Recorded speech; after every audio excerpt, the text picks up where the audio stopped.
I love a buttered biscuit.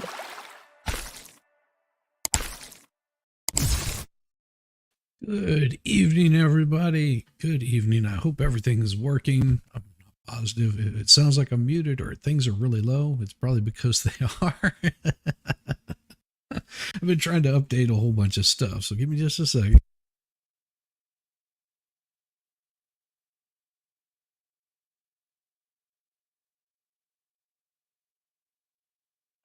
So, it is good to see all you fine folks.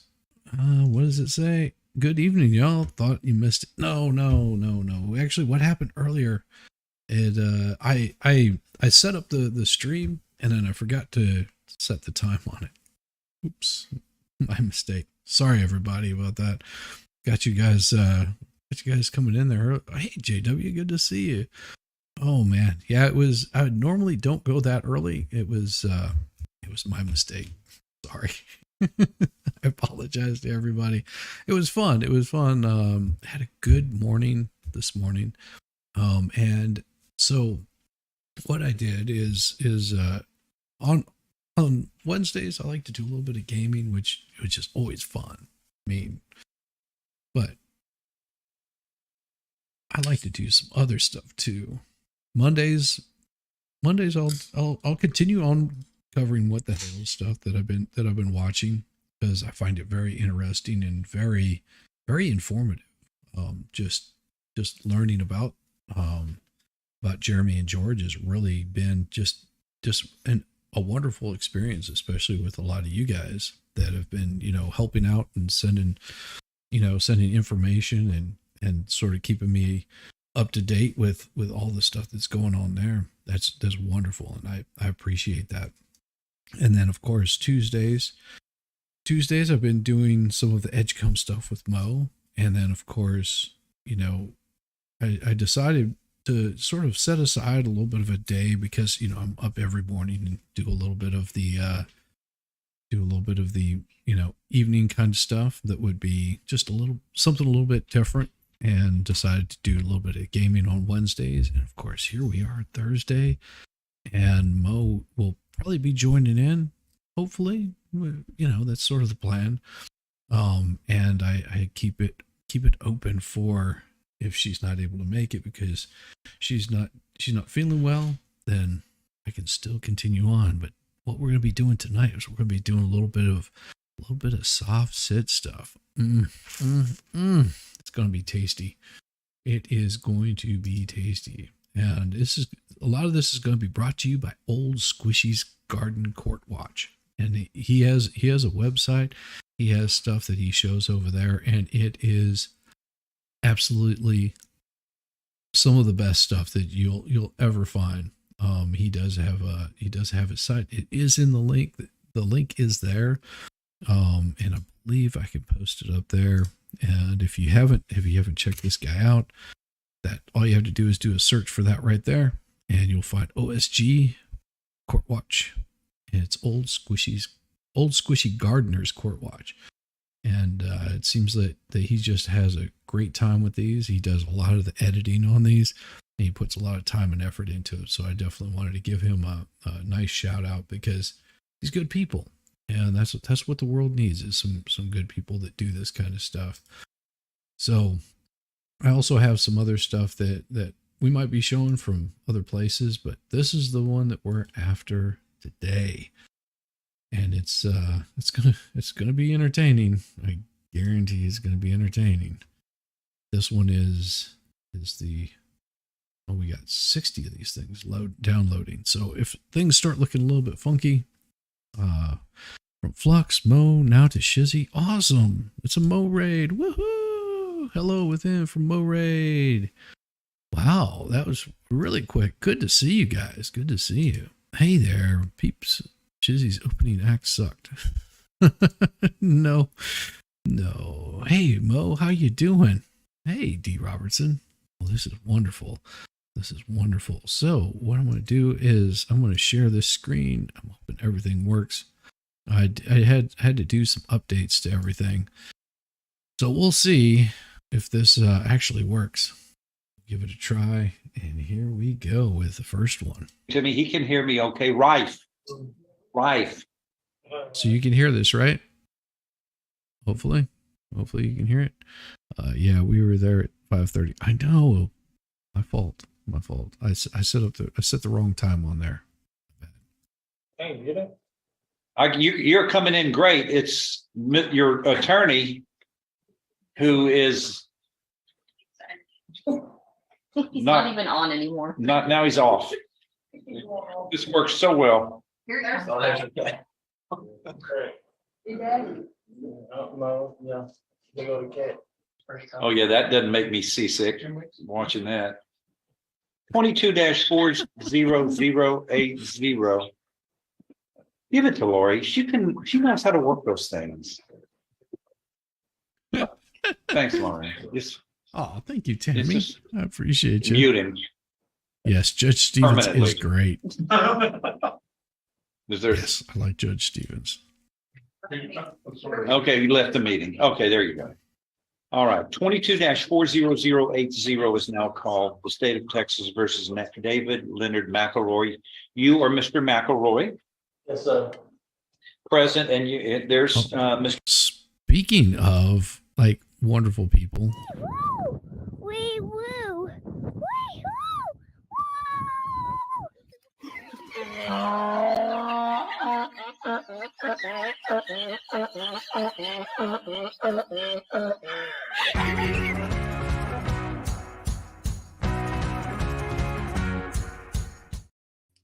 Wee Mo, Hello. just see I it. just go, eat some humble pie. I was like, okay, well, what had happened, your moliness, your Mr. Mo-ness, was I had meant to sneak that out. So our local Kroger, long story short, had a bunch of that, refrigerated cookie dough on sale. Yeah. I guess they were getting rid of the old packages, bringing the new packages in. So I Mhm. managed to buy like 10 of those. And I was trying to sneak myself some cookies Ooh. tonight without the rest of the family knowing. But if you What? char them to briquette level, it's not as stealthy as you would think.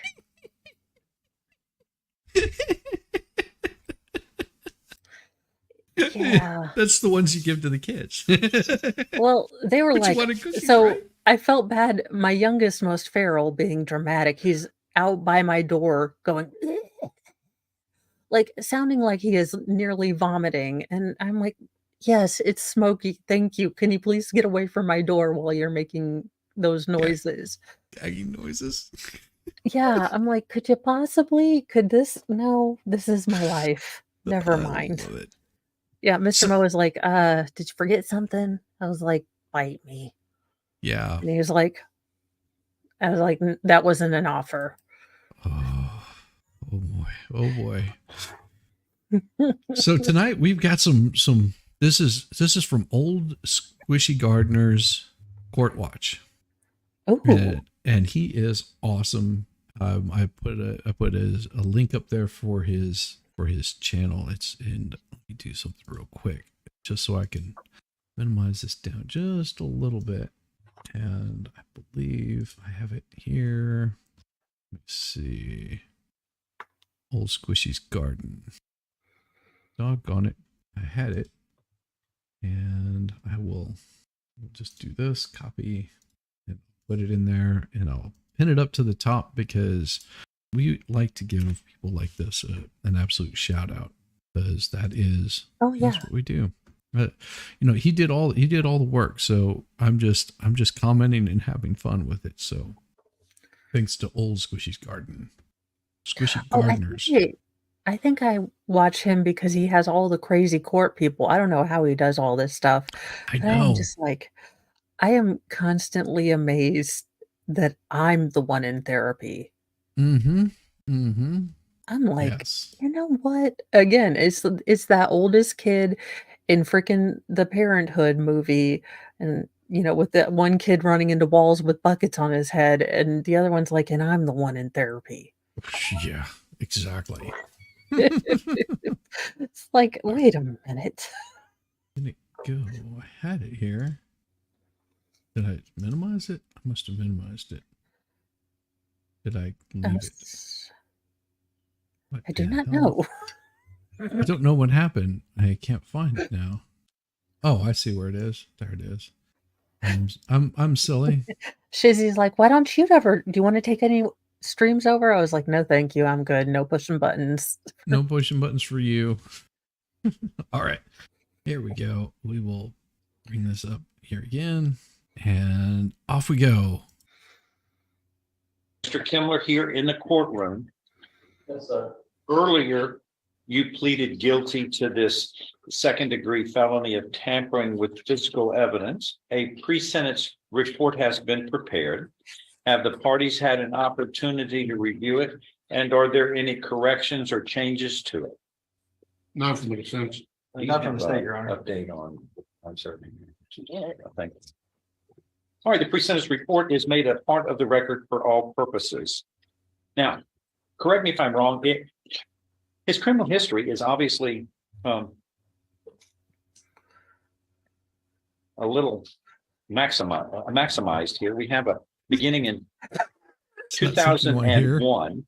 It looks like the defendant was placed on You probation got all the Cole's cash. Yep. for Now illegal possession of controlled rounded up your substance, and other then things. but you later got that was 50% revoked. Cole's cash. Like 2.5 years later, and he was sentenced to 2 years in the state jail.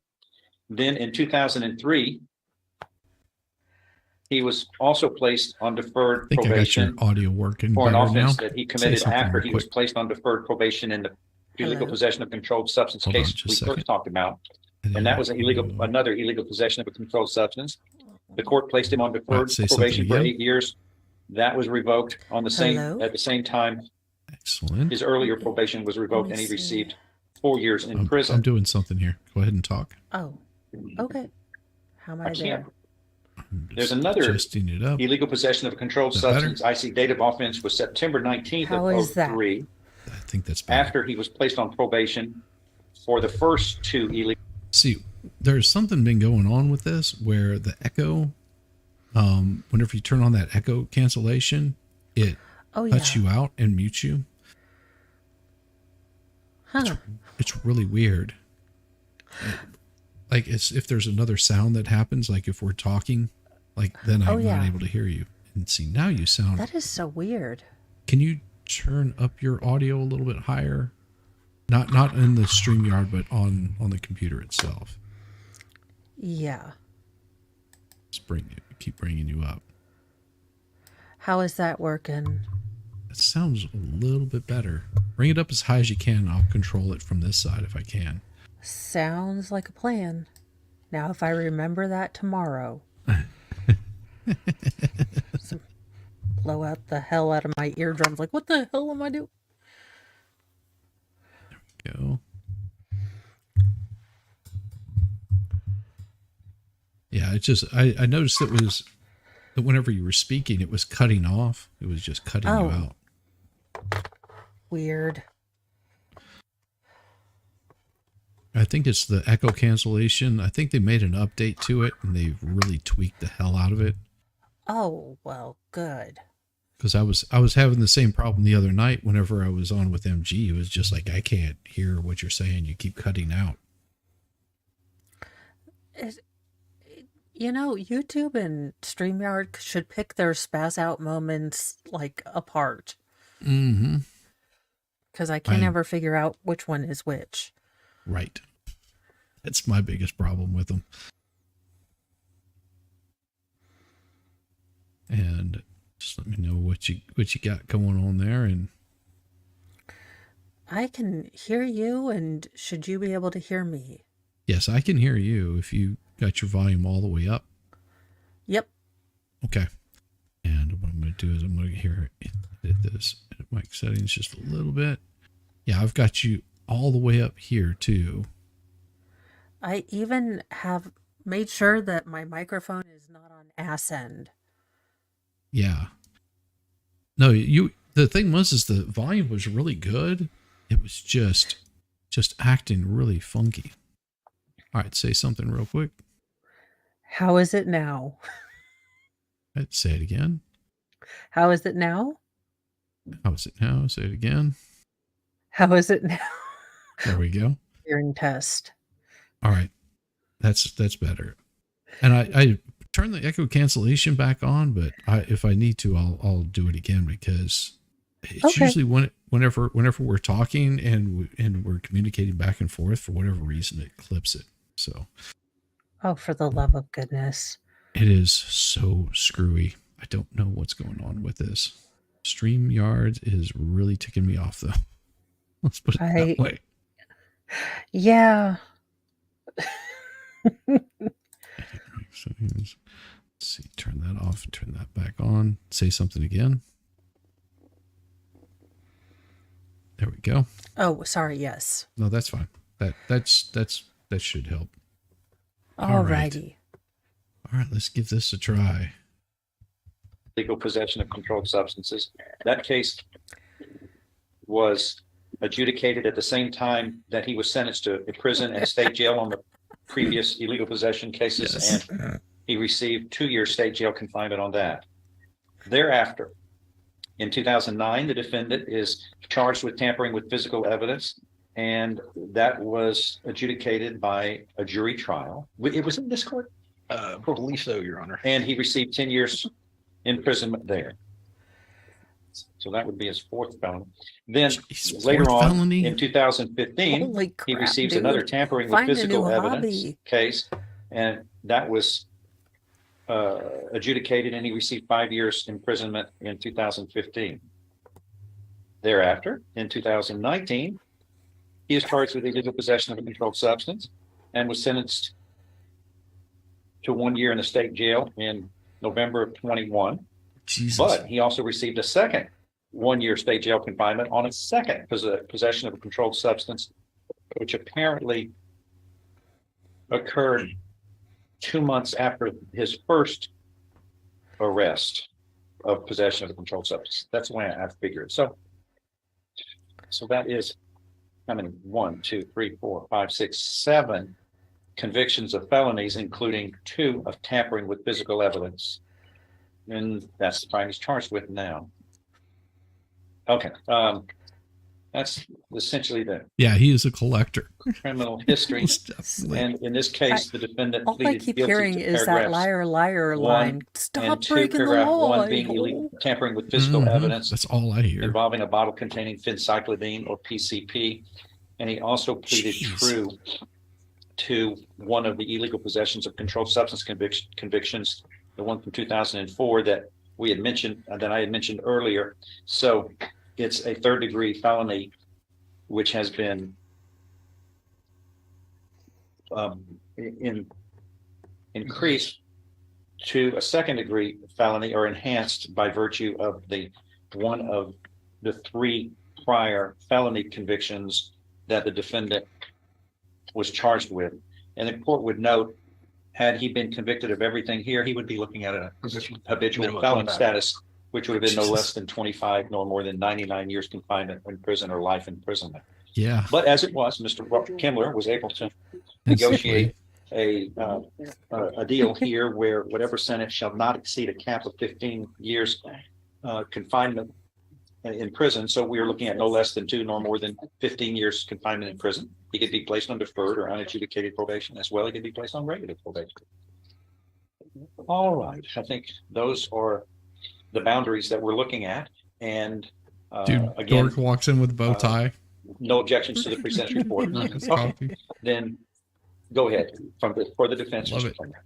Your Honor, I would note that in the third paragraph of the recommendation portion of the pre-sentence report, the preparing probation officer sagaciously notes that a study of the defendant's known criminal history emphatically suggests that the possession and use of illegal substances have been a very destructive force throughout his adult life. I think that about sums up the position that Mr. McElroy is in facing the court today with the substantial criminal history that he has and the long and storied convictions that he has for drug possession and the associated tampering with I mean, I'm evidence not. type of offense. No, you should be. I've talked to Mr. McElroy extensively in this case, particularly prior to entering the plea and in subsequent to that in preparation for the sentencing hearing.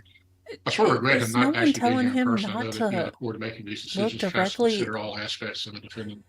Is he demeanor and ignoring? everything else. And I the think if the court, or defendant were present in just- person, perhaps the court would have a better feel for where he is in this Just an particular idiot. moment of his life. I mean, as far as, desiring to The best way remediate to put it. his drug dependency and drug abuse. I know that in talking with him, I've discussed why I guess the etiology, so to speak, of his substance abuse issues and why he uses or has continued to use PCP in particular, the criminal history that he's accumulated. And in talking with him, it appears to me, of course, I'm not an expert, that he's used PCP repeatedly as a coping mechanism for various traumas and stresses of his life in this particular case. And again, I'm not offering this as to detract from his culpability or to excuse it, but is dealing with the death of a relative. And I assume that instead of just dealing with the normal grief process, he chose to mask that with PCP and the psychoactive effects that has on him, and which enabled him to sort of cope or deal with the psychology, the psychological grief that he was going through. I've talked to him about treatment modalities. I've spoken to him again through my studies, things that have tended to seem to work with people that are in a situation, whether it's the exercise of mindfulness and looking at the problem and trying to examine rationally why he's continued to engage in conduct that's self-destructive. And I think that he has insight, or at least has demonstrated the ability to have insight, to me anyway, that he recognizes the problem and possesses a sincere desire to change his behaviors. And it's for that reason that I would recommend that the court defer the adjudication of guilt, placing him on probation for 10 years, which would expose him to the full punishment range of 20 years. But that and here's where I converge with the recommendation that I report, that if the court is inclined to do that he be required to attend and successfully complete the SAFE program, because I think without that type of structure and counseling, that he would probably fall short on the deferred suspension and be exposed to the full 20 years. I think SAFE could provide him with the modalities and structure that he needs to reify his desire to become substance abuse free, to live a sober lifestyle. Should the court exercise its discretion, other defense lawyers say this too? 15 years. More than likely, I would imagine he did. Look, Your Honor, I mean, who hasn't turned to PCP in times of tragedy? Yeah, I mean, he wasn't aware of modalities. I have just learned this word modalities, so I've decided to say it 8 times. I mean, for the love of... This man has not been near, was not born near, hasn't visited in a long time the zip code of do right. Just no, sir. He needs to be away from the... I mean, what evidence was he tampering with unless he was like swallowing... You know what? I don't want to know what evidence he's done. Well, just saying. Well, then you have an entire 800 bazillion servings of said PCP in a bottle. Mm-hmm. That could be upsetting for police. Good Lord. It's just, I don't get it.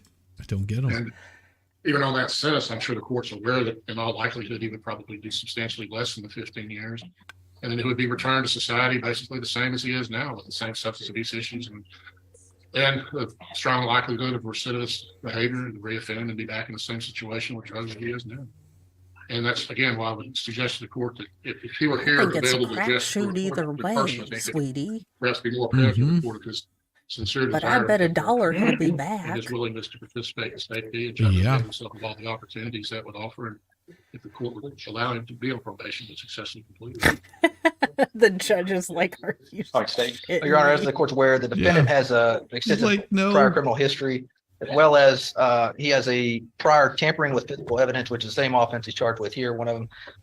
And he received 10 years in this court on March 8th, 2010 for that.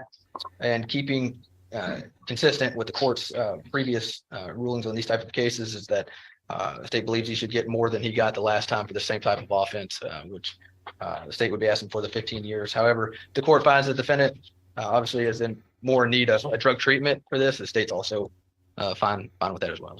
Mr. McElroy, I wanted to address. Go ahead, defendant, Mr. McElroy. What do you want to say?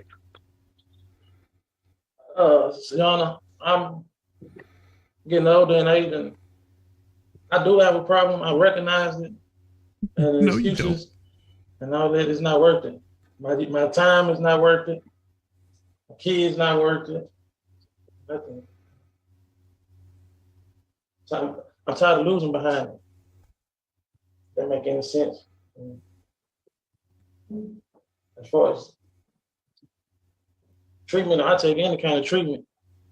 Is he high right now? Anything else? Yeah, I apologize that Mr. Um, McElroy is not more articulate, but I do believe, based on my extensive discussions with him, that although he's not able to express himself as I would particularly like, he possesses a sincere desire to change his behavior. Is what I've been able. And of course, I can't look into it and say that for a fact. But he gives every indication to me that he's reached sort of the end of the line with this, and it won't treatment and help. Now, does that have to say that once he gets the treatment and help, he's going to be able to succeed and be drug free? No, that's why you put him on deferred. And if he has a slip up again, you've got the full range of punishment. It's 20 years open to you. So, but what is it? What risk is it with giving a chance to?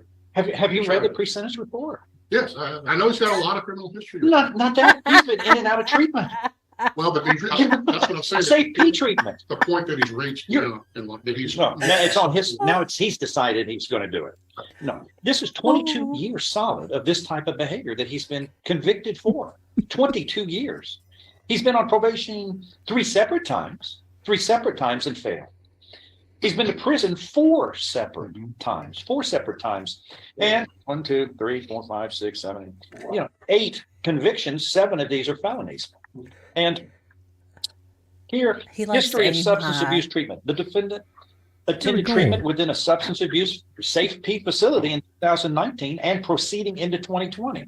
Jesus. He has also sought unsuccessfully privatized inpatient treatment in Houston prior to return to Jefferson County in October of 2022. And his last employment in October of 22, he failed his drug test with phencyclidine. They tried. He's tried. Others have tried. He just has a consistent desire to revert back to bad decision making. 22 full years of drug-related crimes, and he's gotten even the most substance abuse felony punishment, which is as much as we can do. And he's still, God bless you. Anyway, all of it is that he's at a stage in his life where he's older, and I think possesses perhaps an increased degree of ability to reflect, observe his conduct, and should be put on probation. Again, you have the full 20 years. No, he apparently hadn't learned yet. Whereas if he sends him to the penitentiary based on his history, there's no reason to think that it's not going to follow his pattern, that he's going to do 7 or 8 years at the most. The interesting, not to enter into this. He didn't do nothing. But he's that's not a good boy. What you tender to the court with his rich criminal history and his pre-sentence report is not something. Those are not options. Now, I would be willing to consider if he wants to plead to habitual felon and be placed on habitual on deferred. I might be willing to consider that. No, I'd have to speak with him and explain to him. But he'd be looking at life imprisonment if he made one, which this court wouldn't hesitate to do under these circumstances. Yeah. But I'm not telling you how to do things, but he has been an absolute failure here, and just telling me now after 7 convictions, 8 convictions, and into safety and other treatments, that now he's this time he's promising his promises are going to be good. Every time he went on probation, which was 4 separate probations he failed, he made a promise: I will follow all the terms, and if I don't, then I know I can be revoked. I agree with the court is in the best indication of future behaviors, past behaviors as well. But but right now it's that cap is at 15, which the court is looking at the top end, of course, based upon his rich criminal history and his failure and attempts to help himself, which he's had more than his fair opportunities. But if somebody like this wants to be placed on deferred or unadjudicated probation, looking at life imprisonment, that's about as much of a motivation aspect. But on the other side of the coin, it would, on my watch, not that failure would not be a real viable option. Your Honor, I guess the way I have my suggestion is to go ahead and sentence him and go out and speak with him about the alternative and see if that's something that he would like to do. I think the court has 30 days. I could file a motion for resentencing if he doesn't. If nothing further, I'm going to find as follows, sir, that you have pleaded guilty and true to paragraphs 1 and 2, respectively, of this indictment, which constitute tampering with physical evidence as punished as a second-degree felony. You understood and appreciated the consequences of pleading guilty and true. There's sufficient evidence supporting your pleas to find you guilty of paragraphs 1 and 2. I so find you guilty and true of paragraphs 1 and 2. And that is a second degree felony. I am following this agreement. You were hereby sentenced to confinement in the institutional division of the Texas Department of Criminal Justice to serve a term of 15 years. You will be given credit. You've got over 140 days unofficially credit. There's a second case which would be dismissed. I'll hold all of that though until you want to come back and let me know how things are. Yes, But that's just an option again that the court would consider, which I hate getting involved in this, but you're looking at for something. And in his case, he has painted a picture that is distressing for himself and for the community. I understand the court's position. Okay. I'll be at the top. That is all. Thanks. All right, let me take up Randall Boudreaux really quick, Lee. Ms. Gonzalez. Good morning, Your Honor. What are we doing? What are we doing here?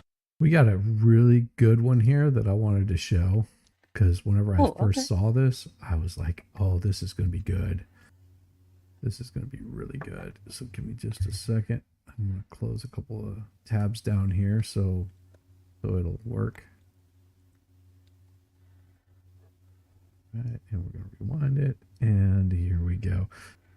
So this is from a different group. It's called People's Court that I'm going to be showing. So this one is just a little bit different. And give me a second, I'll pull this one up. And here we go. This one's funny as hell. Oh. Yes, I saw this earlier and I was like, I ended up getting wow. a message from Adapt saying that you were not required to test. So you're saying you got a notice from Adapt that you didn't have to come in? Yeah, on the 6th. This is insane.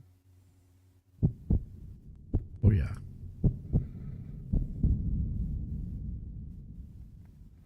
Ma'am,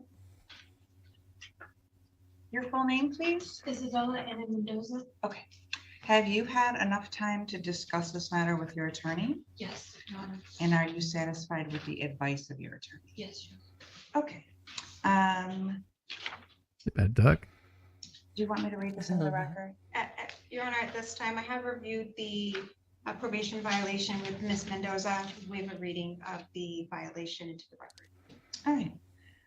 I'll enter a non-guilty plea on your client's behalf and proceeding to pretrial. Yes. Ms. Mendoza at this time will be entering a plea of guilty to the probation violation. Is that true? Yes, Your Honor. And do you know that based on the fact that this is your third technical violation, I could jail you for up to 15 days? And you know that you won't have a hearing because you are admitting to this allegation? Is it true that you, on the 6th of February of 2023, you missed a test and that you didn't call that day? Yes, Your All right. Have I complied with the court rule? Yes, you have, Your Honor. All right. I'll accept your client's plea of guilty and proceeding to Yeah, I feel the Thank you, love Your Honor. tonight. I have spoken with Ms. Mendoza about this quite a bit. She did test on the 6th. She tested on the 5th, and then she also tested on the 7th. She did not call in on February 6th, and now knows that she absolutely must call in every day to see if she must go in to test. She's indicated to me that to be proactive about this, she now set alarms on her phone to remind her to test. There are days where she actually calls more than once, forgetting that she's already called to verify whether or not she needs to go in. On this day, for whatever reason, she said, I just did not call. I must have forgotten to call. I didn't call. I didn't follow through. This is not and while she admits to having not called on the 6th, it's not because she is avoiding to be tested. Obviously, she tested on the 5th, and then she also followed up with a test on the 7th. She also, for the most part, has abided by all the requirements of probation and is terrified that she will be removed from probation. She believes that it's been a positive aspect for her in her life and would ask the court for her to continue. All right. And so what do you want me to know? I tested on the 5th. I went somewhere else because I just wanted to make me having like, I wanted to test. So on the 6th, I ended up getting a message from Adapt saying that you were not required to test. So I'm thinking, okay, I don't have to call, even though they texted me saying that I'm required not to come in. So I called the next day and then I realized I came up there and I told them on the 7th, like, you know, this new messages that are being sent to me. I was supposed to test on the 7th. I ended up coming in and testing. I did not know about the 6th. But I had realized that those were false messages, that they were not correct. So you're saying you got a notice from Adapt that you didn't have to come in? Yeah, on the 6th. Do you have that on your? I have. So you're saying you got a notice from Adapt that you didn't have to come in? Yeah, on the 6th. Do you have that on your? I have phone? proof of it. Let me see.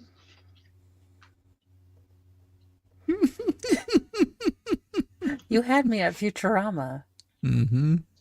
I didn't feel like I needed to label her attorney, but maybe I should. Wouldn't want people to get the impression she's a prosecutor. Defense attorney, allegedly. Wait, she knew that this client had these messages? Mm-hmm.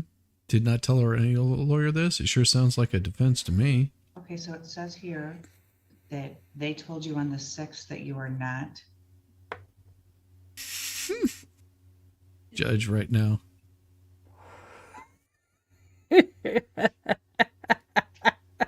She has since been told that she must also call to follow up and make sure that that This text is is insane. correct. What? You're not guilty. You're not guilty. And it also says here that you're not supposed to test on the 7th. So why did you go in on the 7th? Because I ended up calling. This is insane.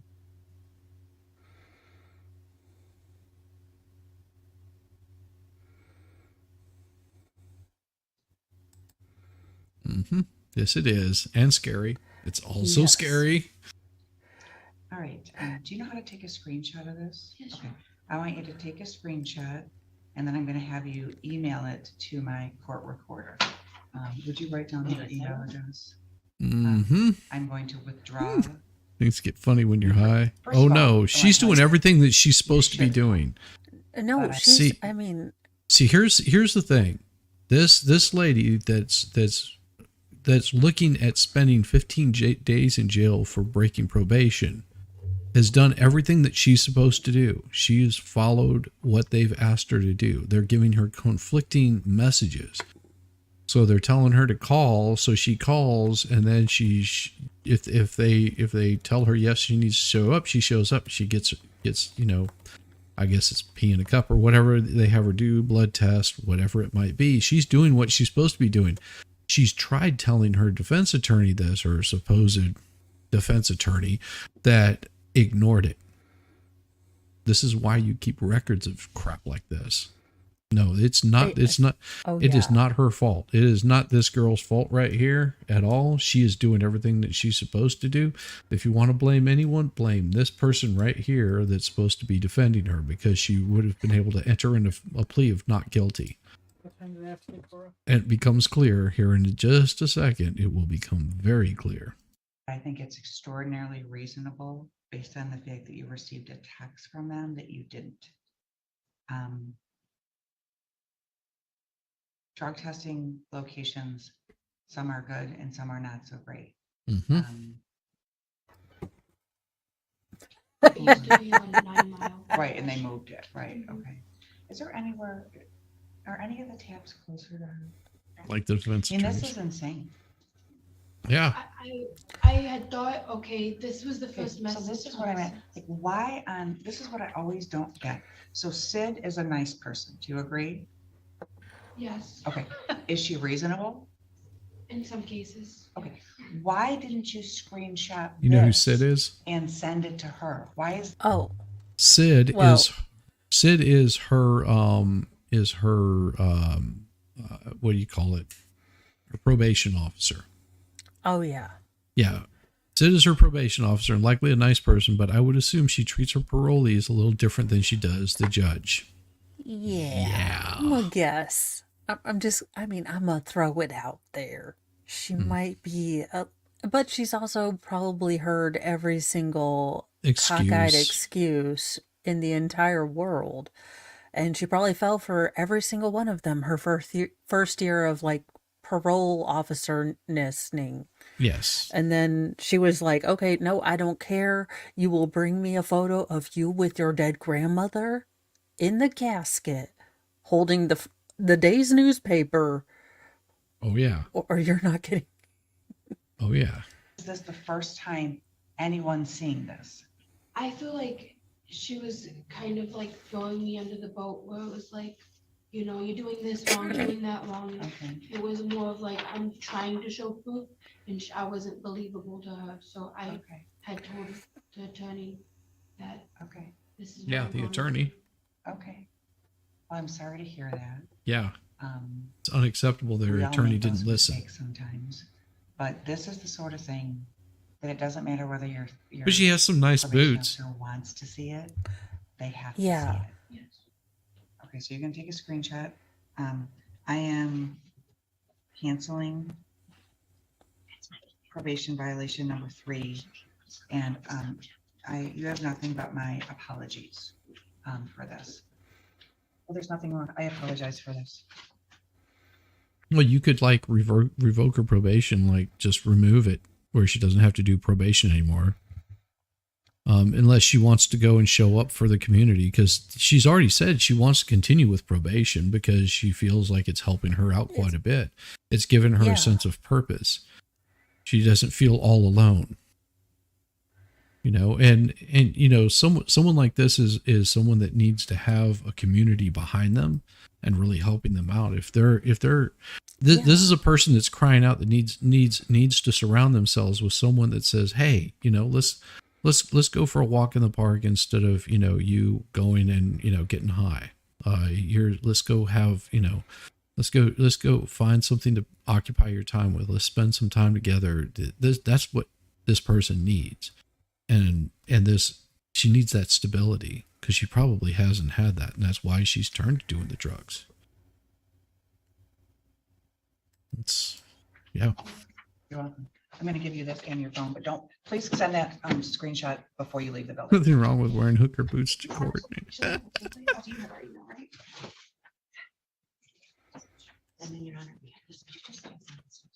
Yeah, we're standing to my. Don't worry, the attorney has another probation violation here right after your full this. name? LaKayla Cheney. All right. Would you like me to read the allegations into the record, counsel? Your Honor, I have gone over those with Ms. Cheney, waiving the reading of the allegations. All right, I'll enter a not guilty plea on your client's behalf. And what is your client doing today? Yes, I have gone over again, with the allegations, we've reviewed the information, and she will be entering the guilty plea today. Another guilty I just plea. want to make sure, Ms. Simone, that this isn't going to be a guilty plea where she has no idea what happened. No, that is not the case. Okay. Ms. Cheney, is it true that you've decided to plead guilty? Yes, ma'am. And you know that by doing so, I can jail you for up to 5 days? Yes, ma'am. And you know that the prosecution will Up to not 5 have days? to prove to me that you probably committed this violation because you're admitting it? Yes, ma'am. All right. Is it true that you tampered with your alcohol tether for approximately 3 days between February 13th and February 16th of 2023? Yes, it was. Yes. All right, and you did that to drink alcohol? No, ma'am. You tampered with it for what reason? It actually was tampered through my work shoe. I actually had to change shoes for work, and I actually wore the shoes today, and I actually showed the attorney as well how the tether in the shoe sits. It kind of goes underneath the tether. Okay, well, this is in fact a plea where she's saying that she's guilty, but she didn't do anything wrong. No, Your Honor, she understands what she did wrong. She was informed of the tamper on the 17th. Is that correct? Yes, She was on the 16th, and she did go to the location on the 7th. Oh, no, and she was she's supposed not to come due. in, and so they could take a look at it, make sure it was working properly. Excuse me, and back yet, don't speak, thank you, go ahead. And at that time, she was advised that the problem was her shoe and how the tether was coming into contact with the top of her shoe. Prior to Well, that, explain this to me. yes, Does your client wear shoes to bed while she sleeps? she does not, she does wear socks. So how is she, how is there a tamper for 3 days while she's sleeping? So I have looked at the reports and reviewed them with her. There are variants in the reports. There are times where there is contact and it is able to take a reading. There are times when there aren't. It's not a continuous tamper. Well, that's how it's reported. Yeah. I have the report right here. All right, I'll look at it as They're well. asking, is this her first day? So there are some times when it comes back to baseline, there are some times where it's not reading properly. I think so. And I only have I have the 3 days from the 14th until the 16th. There's some variance.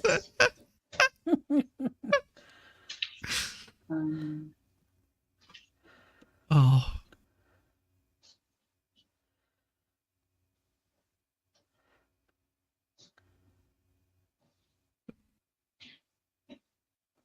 I mean, All right, I don't think I have what you are talking about. May I see that?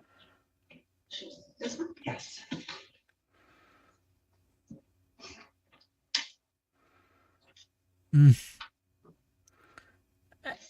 how does the judge not have that? You're the state. I'm reading our notes, which I shouldn't be. I'm sorry.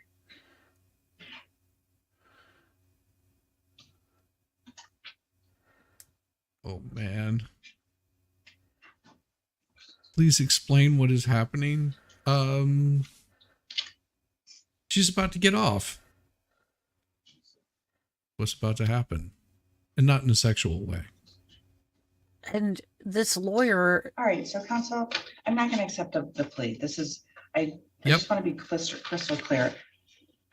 On a drunk driving, when someone allegedly tampers for 3 days and says that it's a shoe and then they don't sleep with the shoe at night, I'm going to set this for hearing. Okay. And if your client, I mean, it's not a problem. Someone shouldn't be testing guilty or pleading guilty to something if they don't think they did it. If there was in fact a shoe, a sock, continuous, frankly, that doesn't make sense.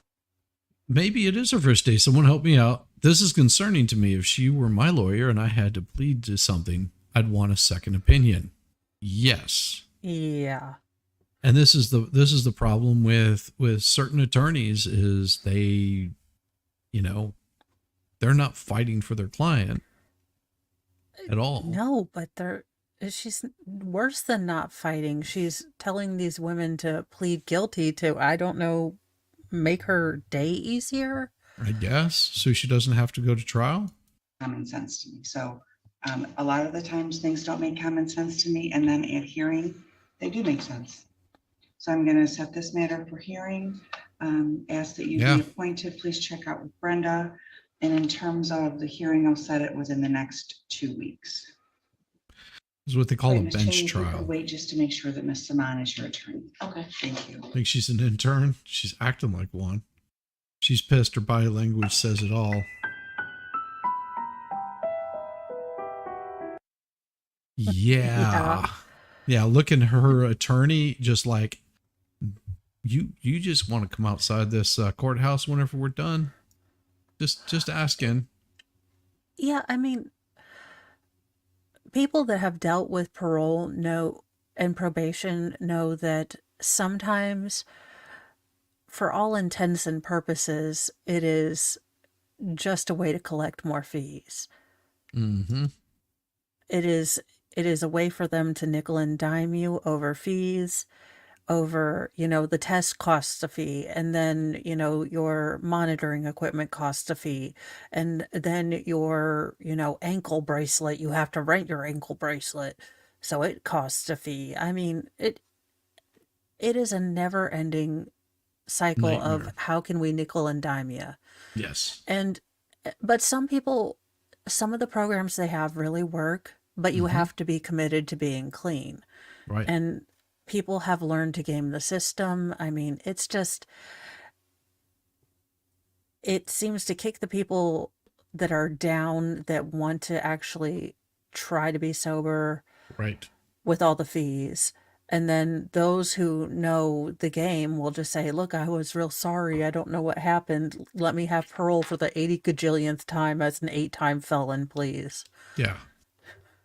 Till they run into a judge that says, oh, hell no. Oh, to hell no. Yeah, the defense attorney's like, well, Your Honor, I know he's only robbed like 17 banks, but... Yeah, he's going to do an 18th one. He would never do that. He could do better. State of Michigan Never. versus. Oh, I Julie love this Bombshell. judge. Your Yeah. Honor, I appreciate the court's accommodation. I had an opportunity to speak with Ms. Fong-Fachan. I discussed bond violations that have come to the court's attention since Ms. Fong-Fachan's last appearance before the court. Ms. Fong-Fachan. Now that, as well as the continued lie. Of course, Your Honor. And Ms. Fong-Fachan is going to apologize to the court. She's going to admit that what the court has been made aware of, her participation on a video podcast. Okay, let's just get it all right, Mr. Warren. Here's the stupidity of this thing. I lock her in jail because she was lying to me and violating her conditions. Okay. One of her first calls from the jail is to a podcast.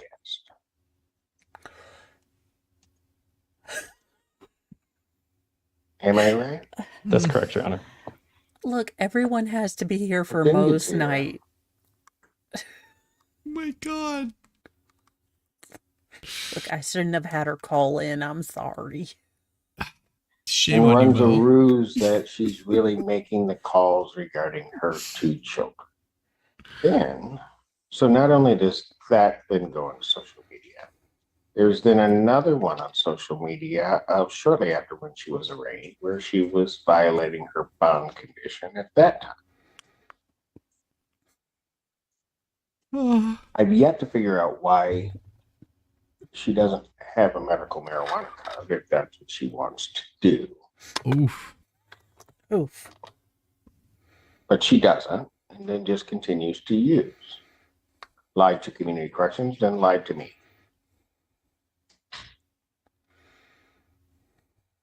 So she gets put in, then makes within that week at least 41 calls that we could see, but there were actually additional ones.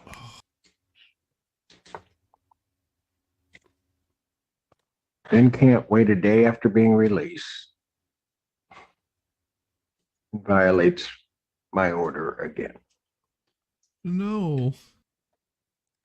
And Your Honor, that is my understanding of where we are today in its entirety. And Ms. Fong-Fachan admits to all of those things. She did go into custody.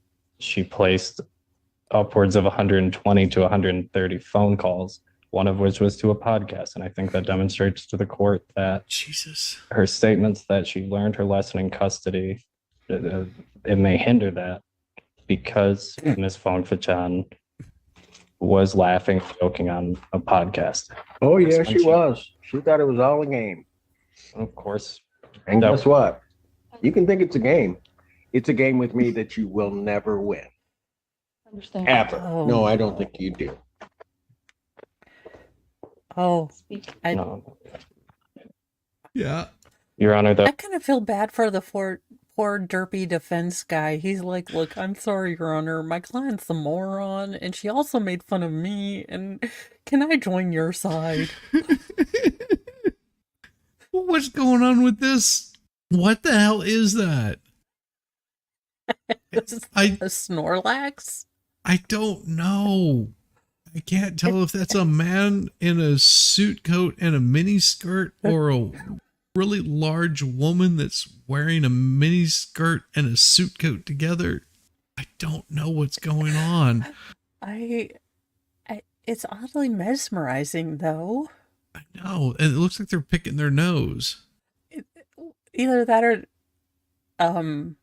they're just back there laughing like is she so she's on probation for using the devil's lettuce.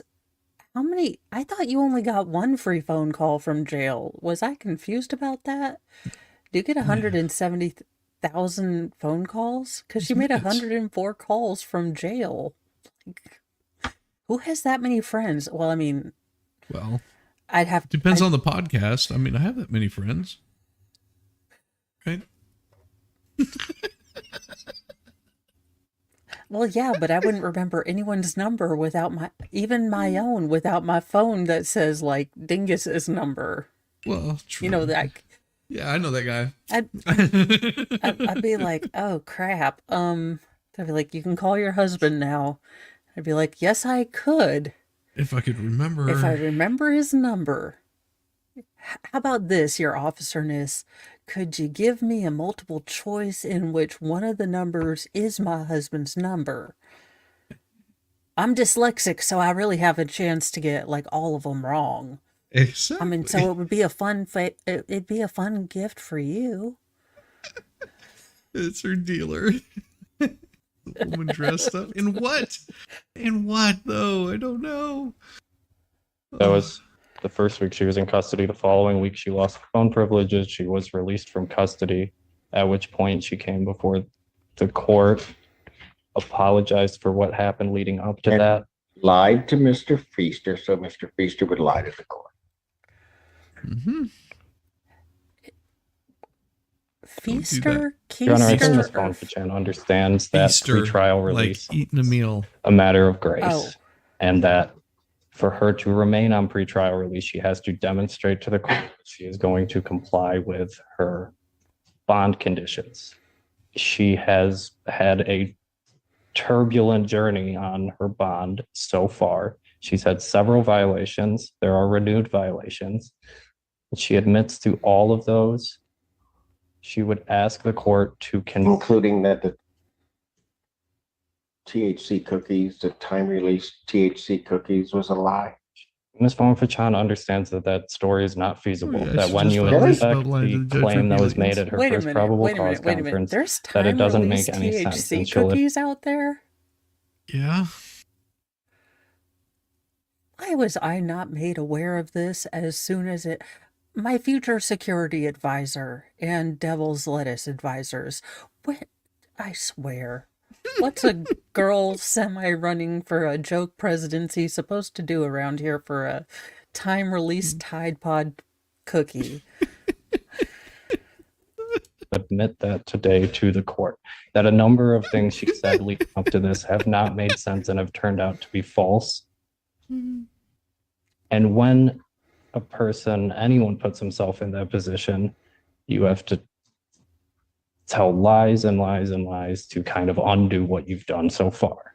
I think Ms. Bonfachan wants to ask the court for a clean start, to come clean as to... I thought we did that the last time. Well, yeah, I'm sure she wants a clean start. Let's just forgive this.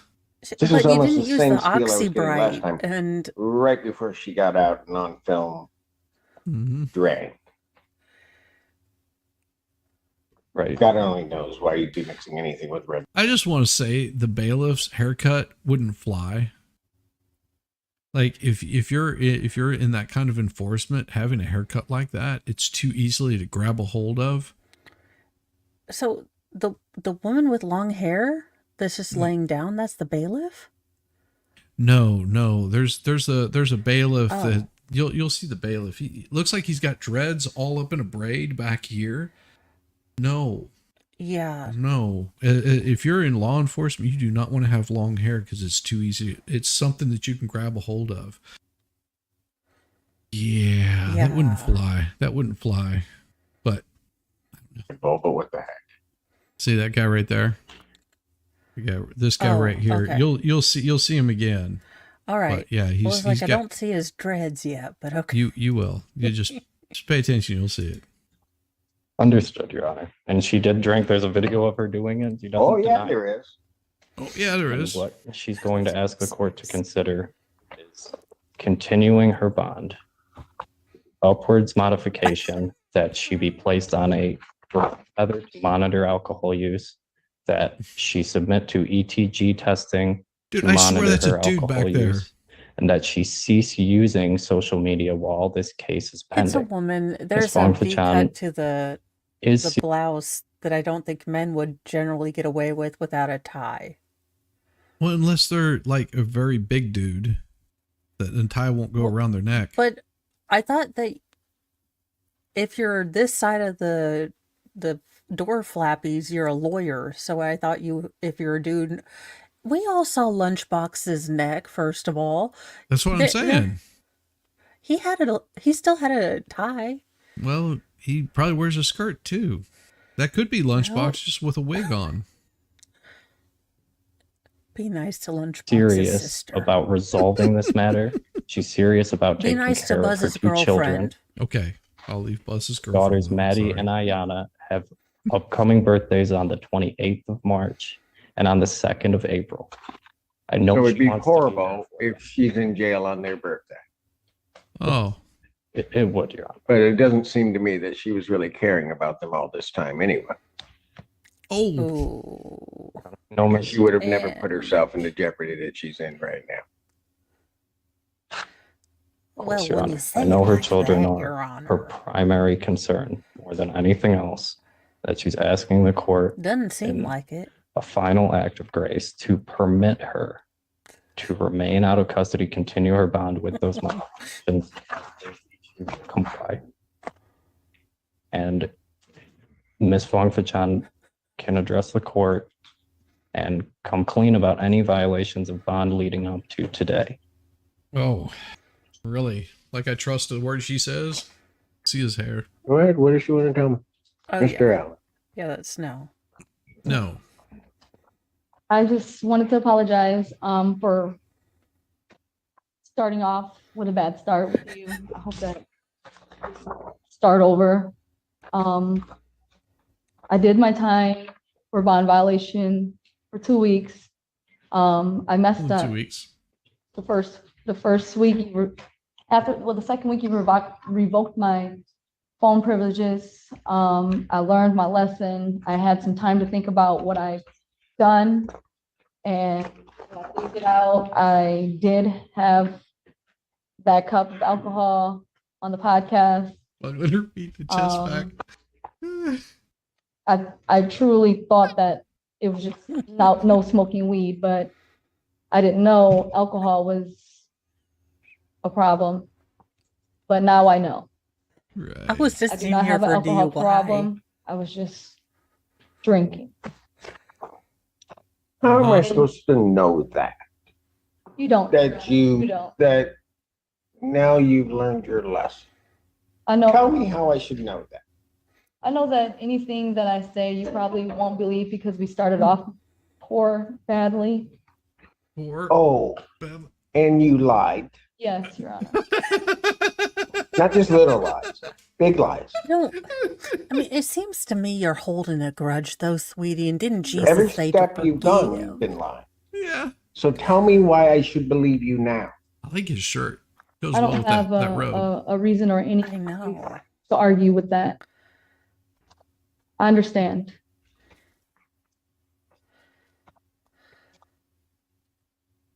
Were those burnt cookies? Your Honor, I think Ms. Fong Fachan knows it's not about what she says, it's about what she does. And what she's done leading up to this has not instilled confidence in the court that she's going to comply. We're asking the court to give her an opportunity to demonstrate Who that hired the she's son going of to the comply really with the court's mealy-mouthed orders defense and attorney present from herself Vince, as my candidate cousin for Vinny? Yes. this case. Please tell me. Please. Upset at me. Oh, I'm not upset because I definitely get to go home today. So I'm not really upset. Oh my God. Go ahead. What did you want to say? Oh, can we be best friends? We just became best friends. You just think this is all a game. Yeah. That's what your problem is. Oh. Oh. You do. You think this is all a game. I can say definitely I didn't take it seriously the first week. The second week after I stayed in, I had a lot of time to think. No. A lot of time to think. 2 weeks. That was a lot of time to get drunk on a podcast and make fun About of the judge. what? About you how know, I my probably should have said you were actions very attractive and or handsome. during, now after the fact, even having a drink. And I guess if you want to put me back in jail, I deserve it. Yeah, Okay. you do. Yeah, you do. You have a CPL? Yes.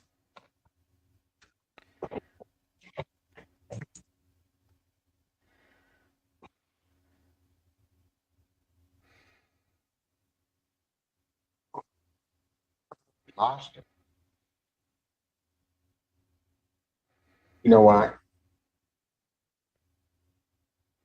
Not really. Smoking and have a CPL.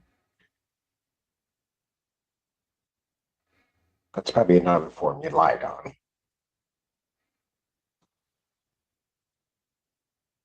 How bad do you want to make this get, young lady? Can you say that again? How bad do you want to make this get?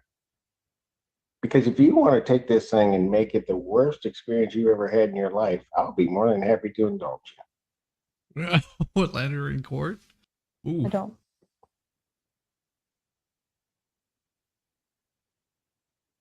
What's this? So whose rules are we going to play by? Yours, Your Honor. Absolutely. Absolutely.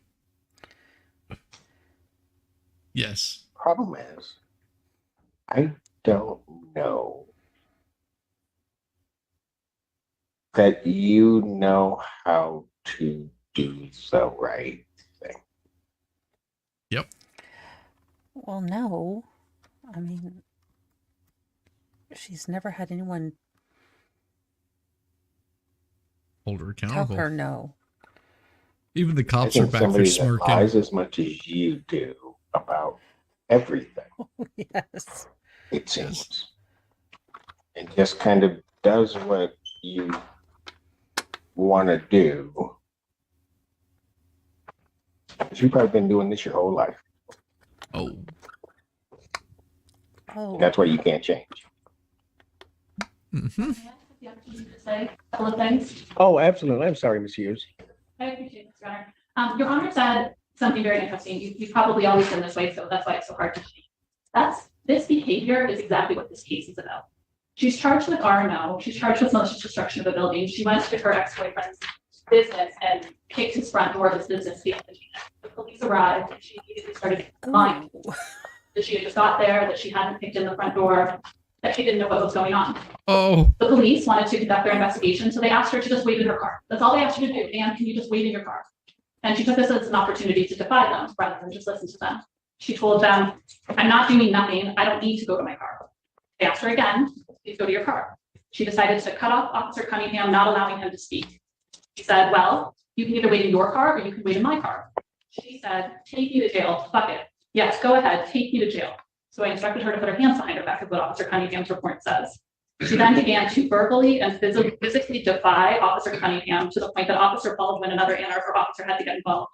When Officer Baldwin approached, the defendant turned to Officer Baldwin and pulled her left hand away and said, don't make me swing on you.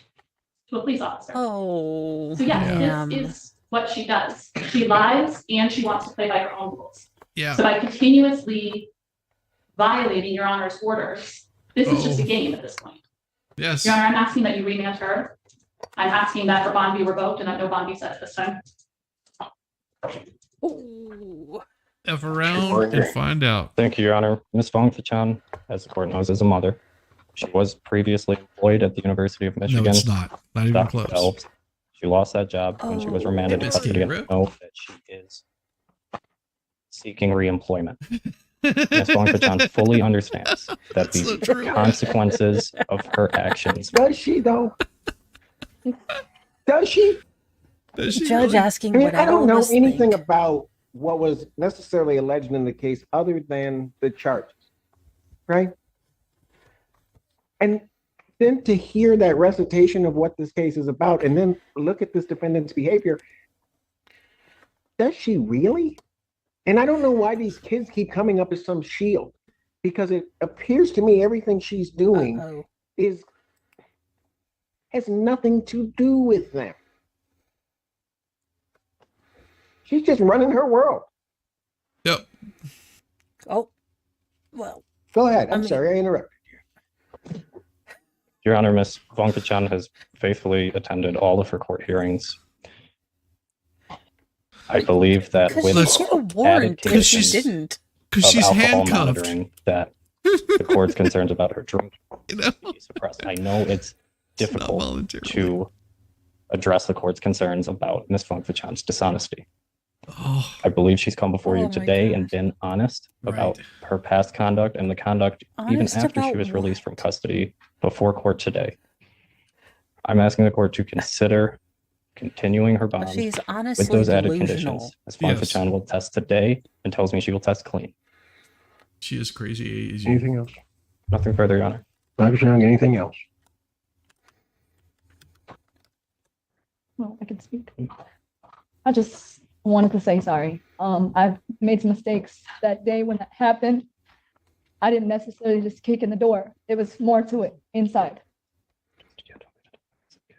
And it just escalated. I was upset. I didn't mean to harm or disrespect Officer Cunningham. It's whispering in her ear like, just stop. I didn't mean for it to escalate that way. And I hope that I can apologize and make it right. I'm trying in the bag. Since this has happened, it's my life is in shambles. I'm trying to figure it out. Being in jail doesn't. I get to sit and think about my actions and actually learn from them. But maybe being in there, I can't. It doesn't seem get like things done. I have to figure out getting another job, paying you bills. got the lesson learned. Not that you care, but I'm trying. I'm trying No, to make I it don't every care. day. No, I quit smoking weed. You're not trying, and If I can be placed on an alcohol tether or have to drop for urine. I asked, can you still give me another chance? I hate the switching back and forth with the camera. It's driving And me you said nuts. something very interesting. Yes. You said, I don't care. Not that I care. Just now? Yeah, that's a funny thing. Because actually, about everybody that comes before this court, I care. Oof. Oof.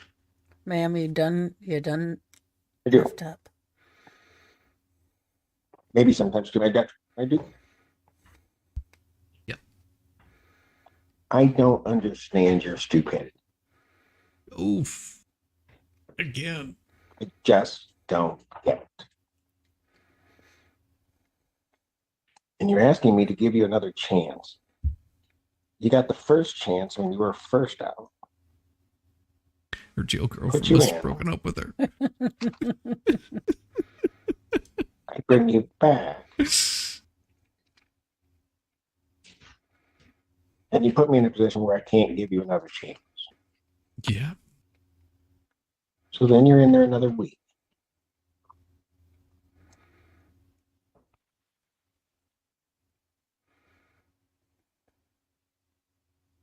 Only that day, you and Mr. Feaster. You had learned everything and you were going to be able to conduct yourself by the court rules and everything else.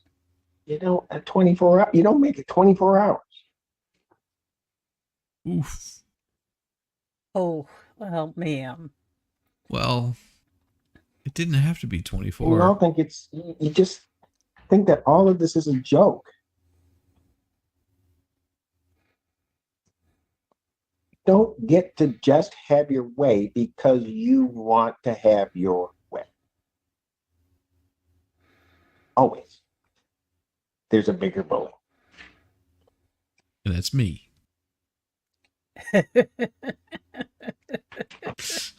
But if you think I am going to tolerate this, wrong judge.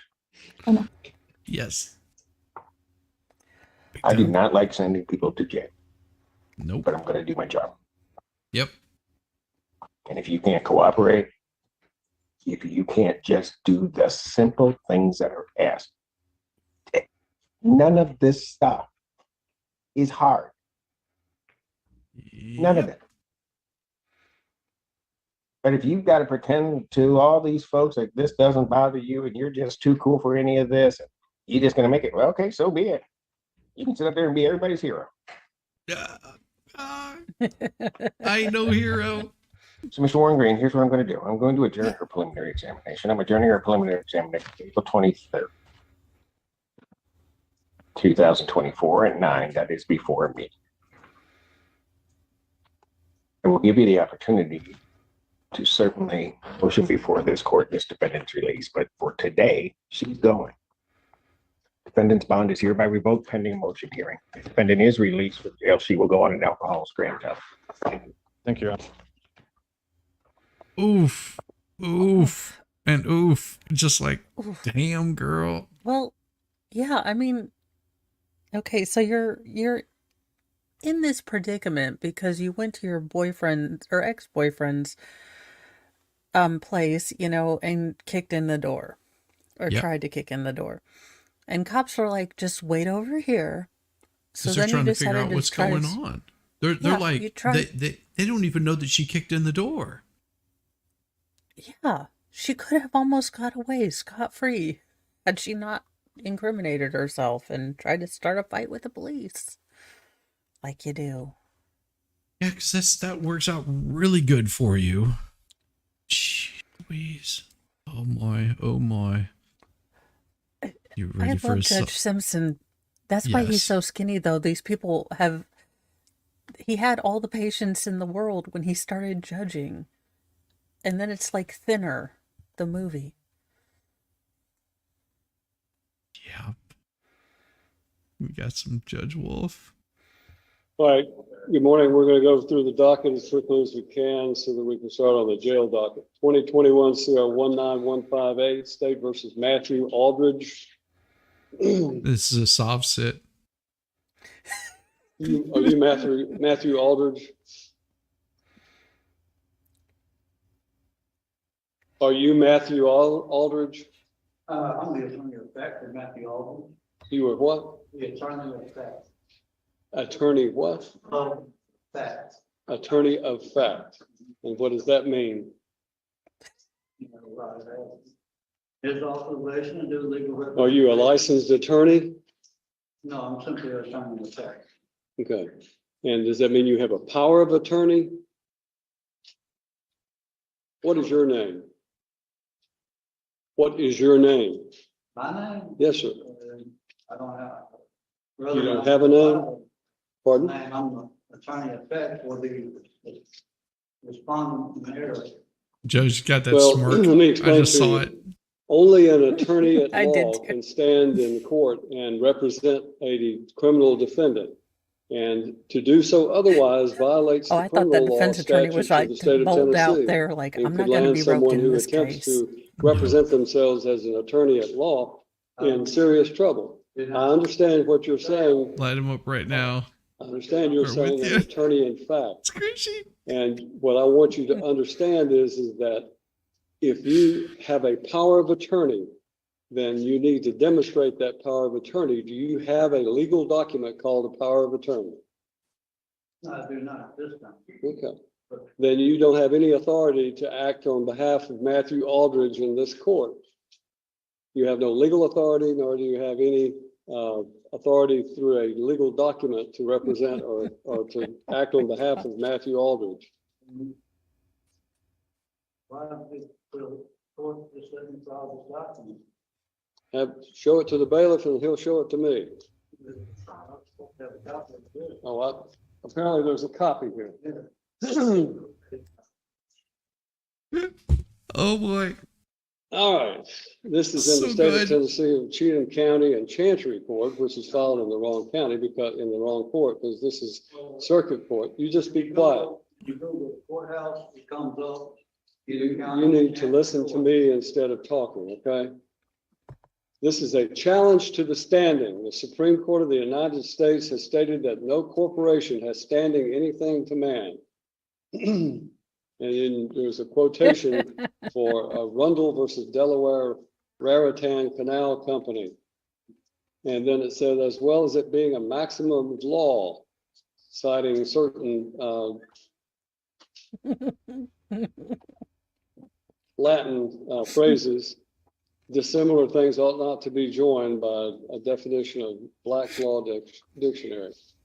So the respondent in error requires that the state of Tennessee Incorporated and Cheatham County Chancery Court prove their standing to proceed against a man in any court of law. You have 15 calendar days to prove your standing or forever yield to estoppel, waiver, and fraud, and cease and desist this proceeding immediately. More time is available if requested. And then this was signed by Matthew O'Neill Aldridge. Is that your signature? That's the respondent in error. All right. Well, I find that Matthew Neal Aldridge has failed to appear personally in this court for the plea day on his case, which is set for trial tomorrow. And as a result, you have no standing, sir, under what I know what you're trying to do is to try to use the sovereign citizen approach to this situation. And I'm simply telling you that you do not have the right to represent Matthew Neal Aldridge. If you are in fact Matthew Neal Aldridge, then you need to say so and stop this nonsense, because that what you're attempting to do has no legal effect. You cannot challenge the criminal law or the jurisdiction of this court by simply filing some legal mumbo jumbo having to do with civil litigation. That has civil litigation in it. It is not a criminal case that you have cited. So it has no effect on this court regarding the criminal statutes of this court. This court is empowered under the Constitution of the United States of America and the Constitution of the state of Tennessee, and by the duly elected citizens of Cheatham County to empower and enforce the laws of the state of Tennessee. Dummy. And that is what I'm going to do regarding Matthew Lynn Aldridge. Mr. Aldridge is set for today to appear in court personally on what we call our last plea day before his trial date tomorrow.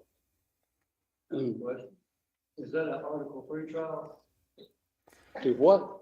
Will that be an Article 3 trial? It says By what? jury, with jury. It would be a trial by jury, certainly it would be. As opposed to. But I don't know who you are. And I don't think you have any authority if you are not Matthew Lynn Aldridge to appear before this court. And you're wasting valuable time to all of these other citizens who are here today. So when I'm talking, you stop talking. No, you will when I'm finished talking. You are wasting the court's time by doing this, and I'm just simply instructing you that if you are in fact Matthew Lynn Aldridge, then this is your last day to settle your case. The trial date is set for tomorrow, and unfortunately, it will not go forward because of the fact that I have a conflict and I have to be in Stewart County on a civil matter. So we're going to assign a new trial date for Matthew Lynn Aldridge. Now, is there a problem with the jury warrants? If you put a notice up there for them to come out, if they don't need you tomorrow, but they need you on February. Yeah, he knows what he's doing. This judge is he's about to lay down the law on him.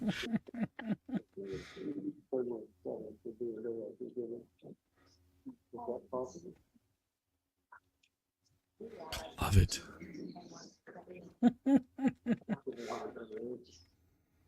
Oh, I thought Big Thunder back there was about to help him out. No, nobody's going to help him out. Oh, yeah. Judge has seen this before. Most definitely Miss Gagriff. He has definitely seen this kind of stuff before. General, we're going to need to set a trial date in July. He's just like, yep. And he's like, well, what if the person that could be the sort of third party intervener, esquire in law, has a conflict? Ain't gonna fly. All right. To Matthew Aldridge and the individual standing before me, whose name must not be uttered, then we will set a July 15th trial date for Mr. Aldridge. Whatever this document is that you have filed is in fact invalid because it does not cite any valid criminal statute, and therefore I'm denying whatever that might be in the way of a motion. Trial date will be July 15th. The last day for Mr. Aldridge to enter a plea or go to trial will be July the 8th. July He's the over 8th. here. Can I Now, learn Latin? we're going to give by you a then? card. If you are in fact Matthew Aldridge and you're just playing games with the court regarding this nonsense that you filed, then you may get this card and you may go on about your business. If you are not Matthew Aldridge, then I would suggest to you, you relay to Mr. Aldridge that he must appear on July the 8th, or a bond revocation will take place, and his case will be set, will take place with him in jail, incarcerated on the 15th. That's the judgment of the court. You need to take your piece of paper and go on about your business. Now, see, this right here is what Judge Darrow should have done. Yes. Shut that stuff down really quick because we're not playing it. And if you continue your shenanigans, we will put you in jail. We will put you in another room and you can sit there and steam and stew, and we will try you and convict you because you've got an idiot for a lawyer. Also, there's photos of you. Yeah.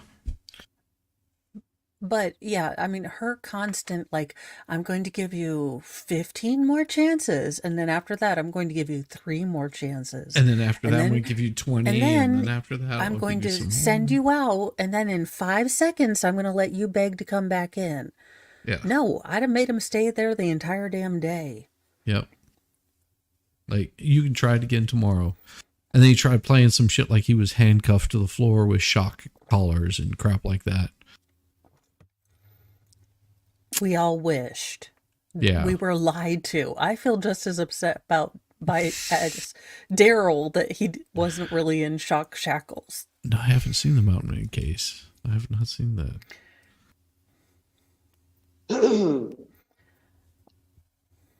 Oh yeah. There's more. There's more right behind this because it goes. I have downloaded the whole playlist for this.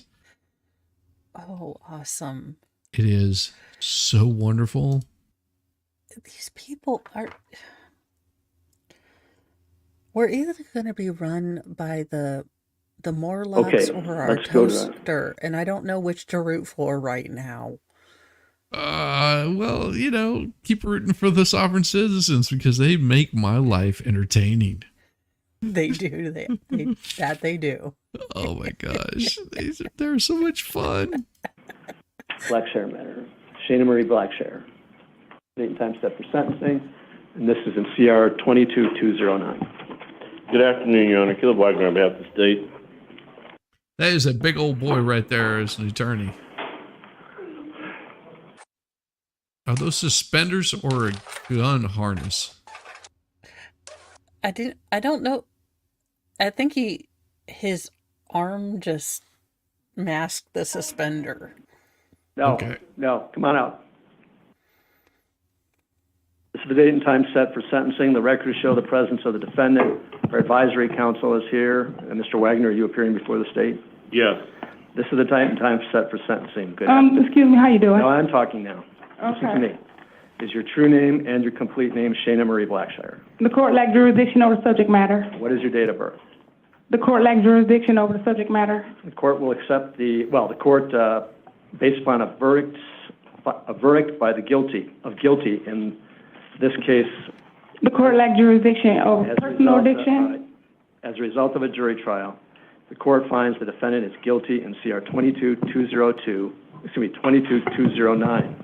Count 1, unlawful flight from a law enforcement vehicle, a Class 5 felony. This is in violation of ARS 28624C, ARA. Y'all cannot force me to get sentenced. Yes, I can. ARS 28622, ARS 28622.01, A1. I had no idea. 28624C, 283001, 283304, 283305.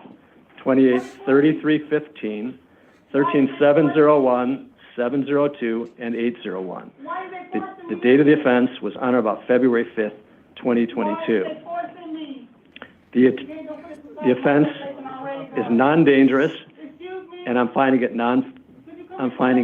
non-repetitive for reasons I'll state on the record. Count three,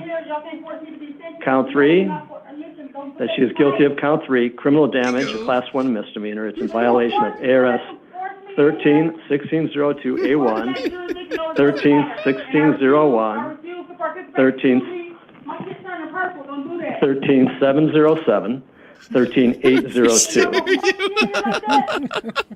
And she's also guilty of count 4, burglary in the second degree. This is a class 3 felony in violation of ARS 13-1507A, 13-1501, 701, and 702, and 13-801. The date of the offense was on or about February 5th, 2022.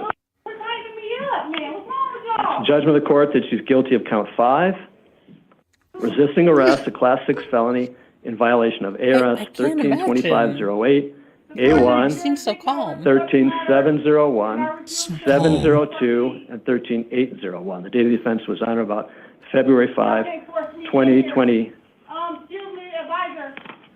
Why are they allowed to do such things? 2022. The offenses are non-dangerous and non-repetitive. The reason I'm finding them, is the microphone off, Louis, by the way? Turn it off. Excuse me, that's illegal. Y'all can't All right. do that. No, that's on now. Turn Yes, it off. it is, Justice. All right. So the offenses are non-dangerous. Personal jurisdiction over my jurisdiction. I'm finding them Why you allowing that? I'm finding, you're your own lawyer. He's not your lawyer. He's nothing can do it. I'm finding that they're non-repetitive because I believe that these cases, all these follow the I doubt charges it. in this case and in met CR her? 2022-208, which is the prior case for which the defendant was convicted. These cases all of those charges could have been brought together and tried together, but they weren't. I'm not criticizing the decision. It is what it is. It happened for independent reasons. Yep. But I'm finding that they are not repetitive. All right. So, Mr. Wagner, do you want to be heard on behalf of the state? I don't have to. I do, Your Honor. And if the victims wish to be heard, I we have refuse to victims here in the proceed. courtroom. A victim, I think, I'm not sure. No, Your I Honor. don't She's think not those last. suspenders are Now suspended. that's the victim. Do you wish to be heard? Yeah. The victims have had to return back to their homes in Oregon, and they're not here, which is a detriment to them. They had as much a right to be here as she did for sentencing, but she is her own attorney, and she's drugged this out long enough that the victims aren't here to give a statement today. Yep. Y'all can't do that. Y'all cannot force me. Y'all can't sentence me like this. Ms. Blackshire, I believe that these are repetitive and that she should be subject to the Category 2 repetitive offender statutes. She committed these crimes. She was taken into custody for the first crimes, the 208, Your Honor. She was taken into custody for 208. She made bond and was released on bond.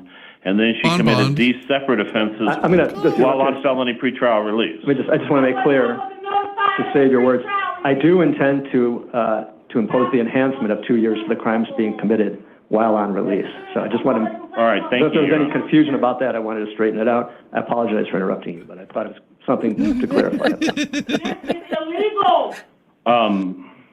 I believe that it's more than warranted. She was sentenced. Those were separate cases. She was released from those cases, and she committed the new cases.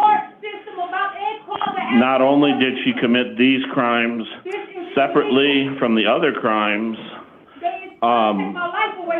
these crimes significantly, especially the burglary, I believe substantially affected the victim. The victim, the owner of the property at Morningstar Ranch. Yes, she was burglarized before. No, she doesn't have a brain. No real property was taken from there. As you heard, you sat through both trials. But in this case, in this burglary here, count. This is brain in action. Hey, Count kid. 4, Your Honor. Glad to meet you.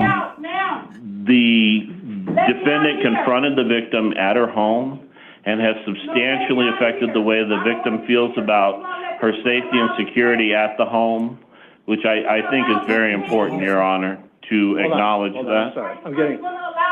What's that? No, I'm talking to you. Why are you taking her up? You're not. Okay. I don't want to be in here.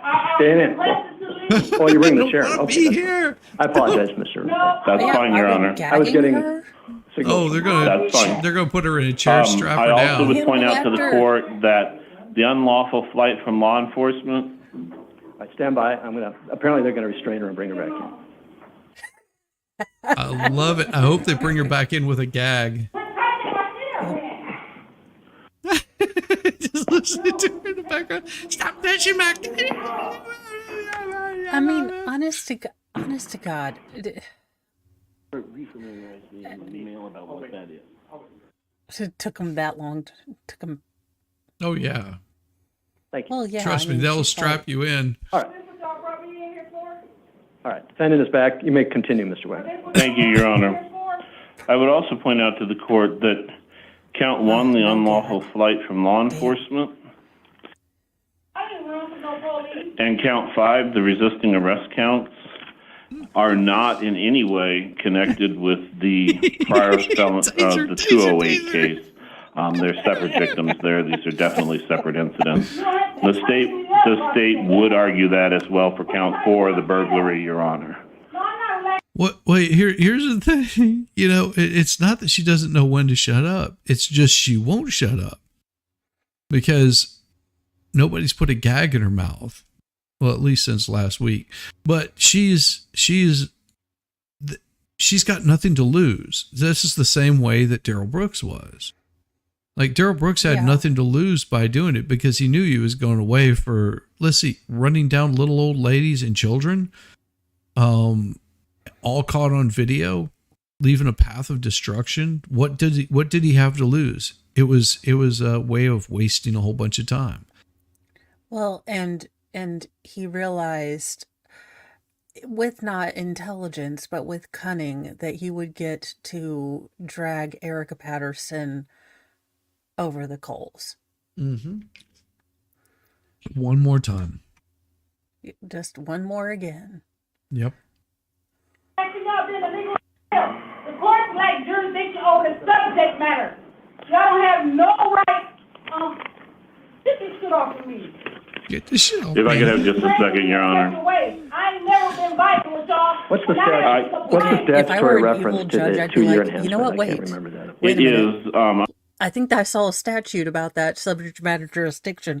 You may be right. And I'd pull up the book and I'd look at it and I'd be like, oh, that's effing right. No, there isn't a law like that because it's not happening. Sit the hell down and shut up. Make me get a piece of duct tape. Yeah. I'm sorry, Your Honor. It is 708D. And I don't know that I made that entirely clear, but it just, whatever the sentence the court prescribes, each sentence gets a 2-year enhancement. Is that ARS 13-72708? Yes, I'm sorry, ARS 13708. But not as to the misdemeanor, obviously. Not as to the misdemeanor. I concur with the misdemeanor assessment that probation had, that it's just time served in the county jail, that she's already fulfilled more than the requirement for that. Yeah. Why is it the first time we have bailiffs under 400 pounds and under the age of 804, we have a blurry camera? I know, because ladies want to see the meat muscles. I know, they all have their, forearms and their little suspendery deals. We could have gotten some great forearm action, but no. They just didn't want to see the prosecutor. They're all lined up like a bunch of strippers for Chippendales. I know. It looks like when they do like the fireman stuff.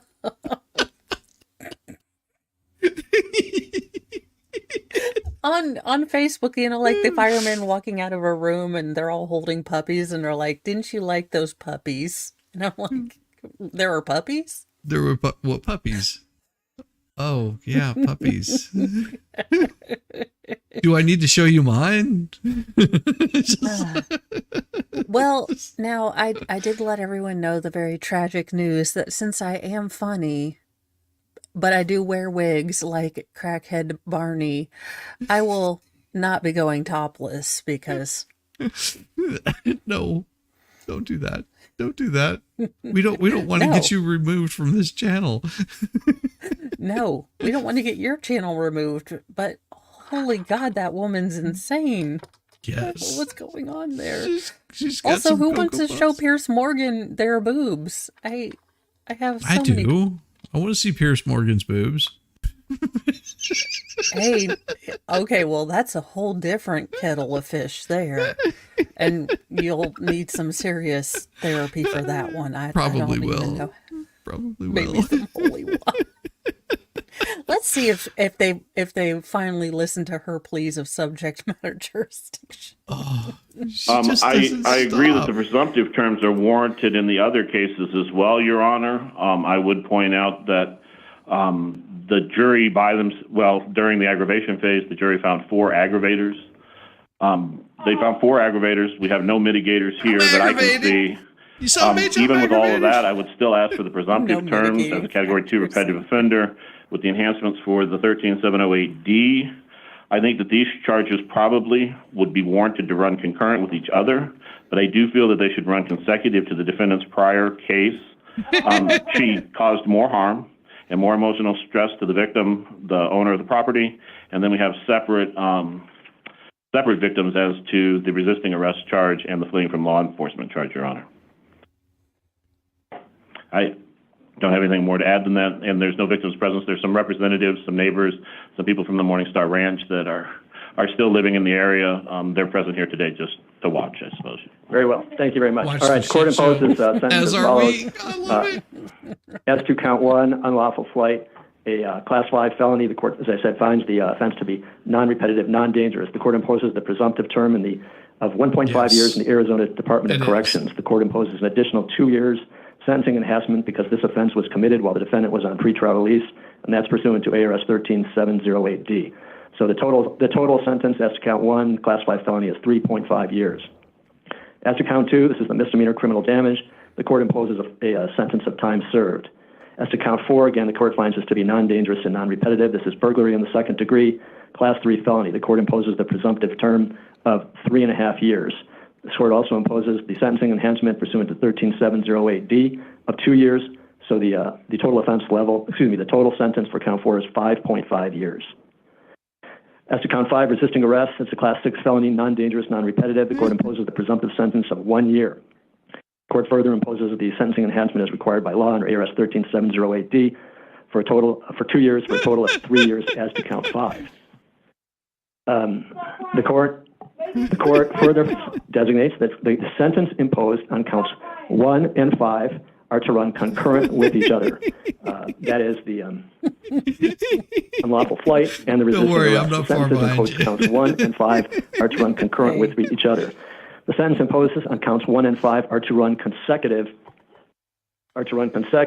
to the sentence imposed on count 4, which was 5.5 years. That as looked to awful. burglary in the 2nd degree. Put So that the on sentence Newsy imposed. News for that reason. I did, but I was following that, and I did not realize that was blood. I thought that was like paint or something. Because it was so bright red. Well, that's why I had to read the thing, because I was like, is he bleeding or did he get spray painted? That's what I thought too. We've seen the Smurf explosion. I mean, well, you haven't seen it, but you've heard of the Smurf explosion, so right. I didn't know.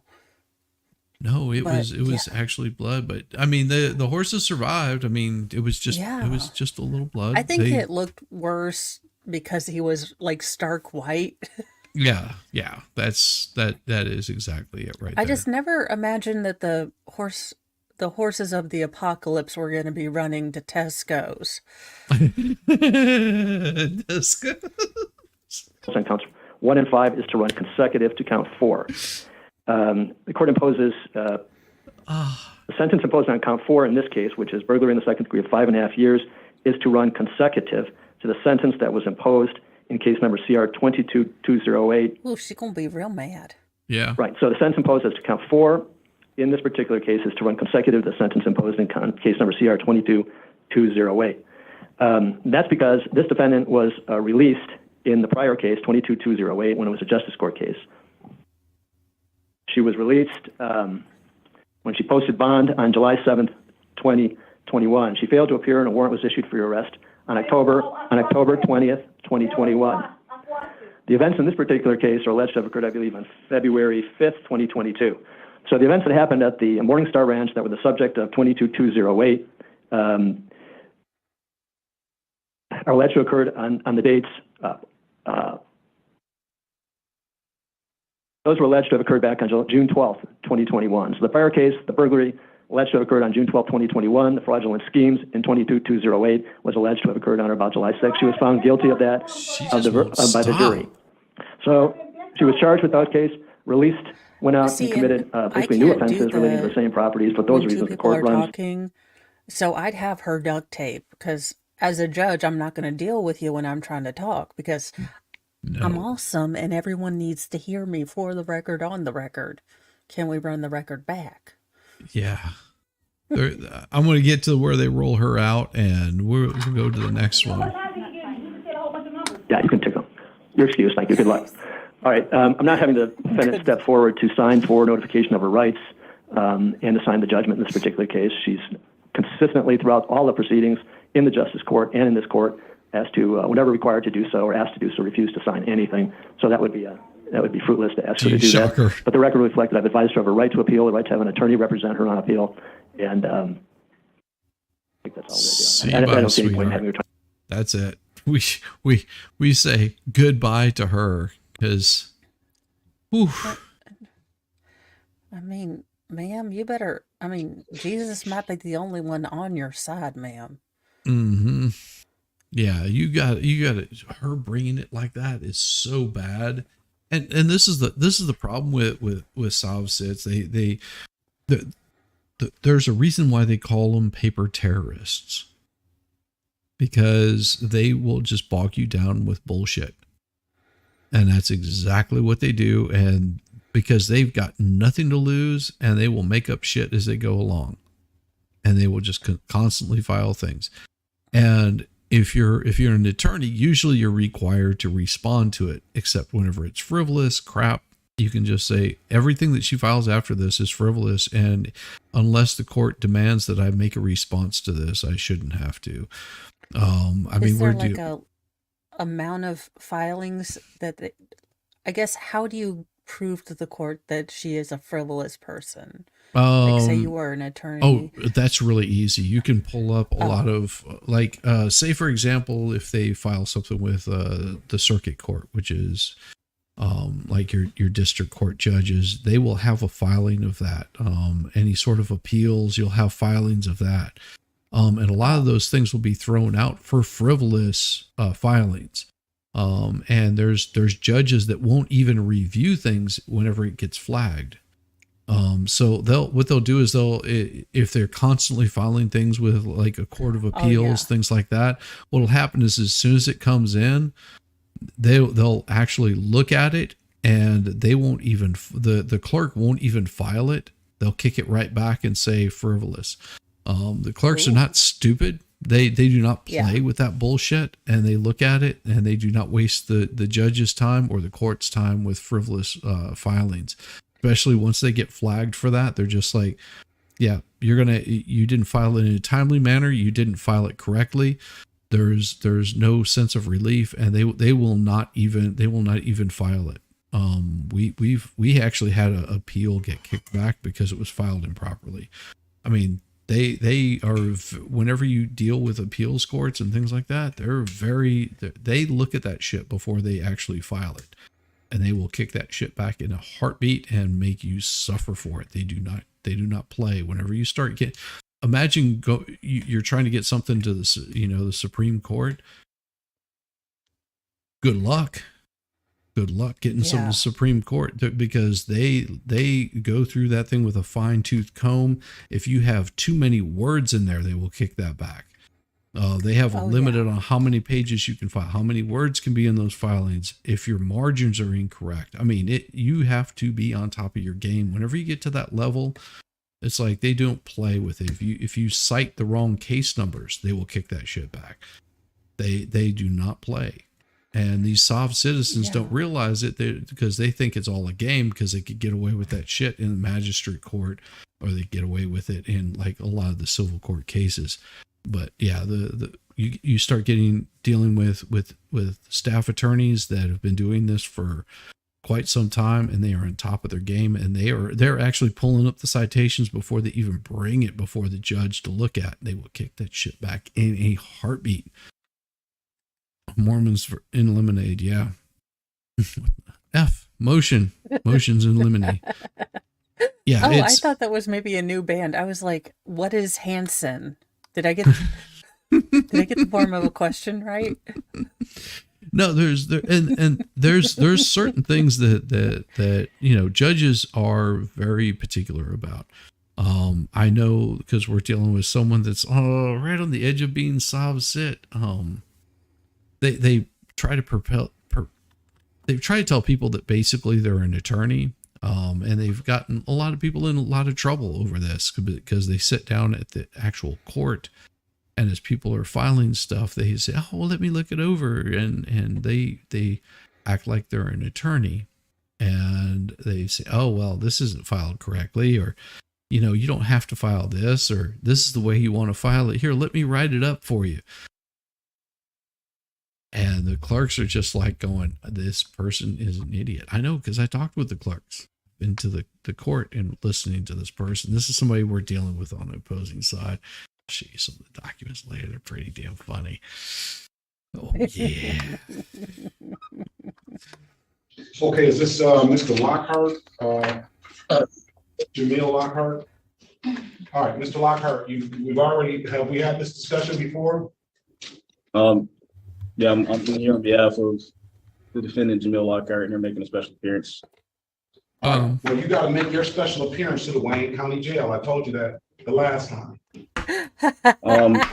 Yeah, so I filed a notice of removal for all of these cases because I don't believe that this court is capable of acting in an unbiased way.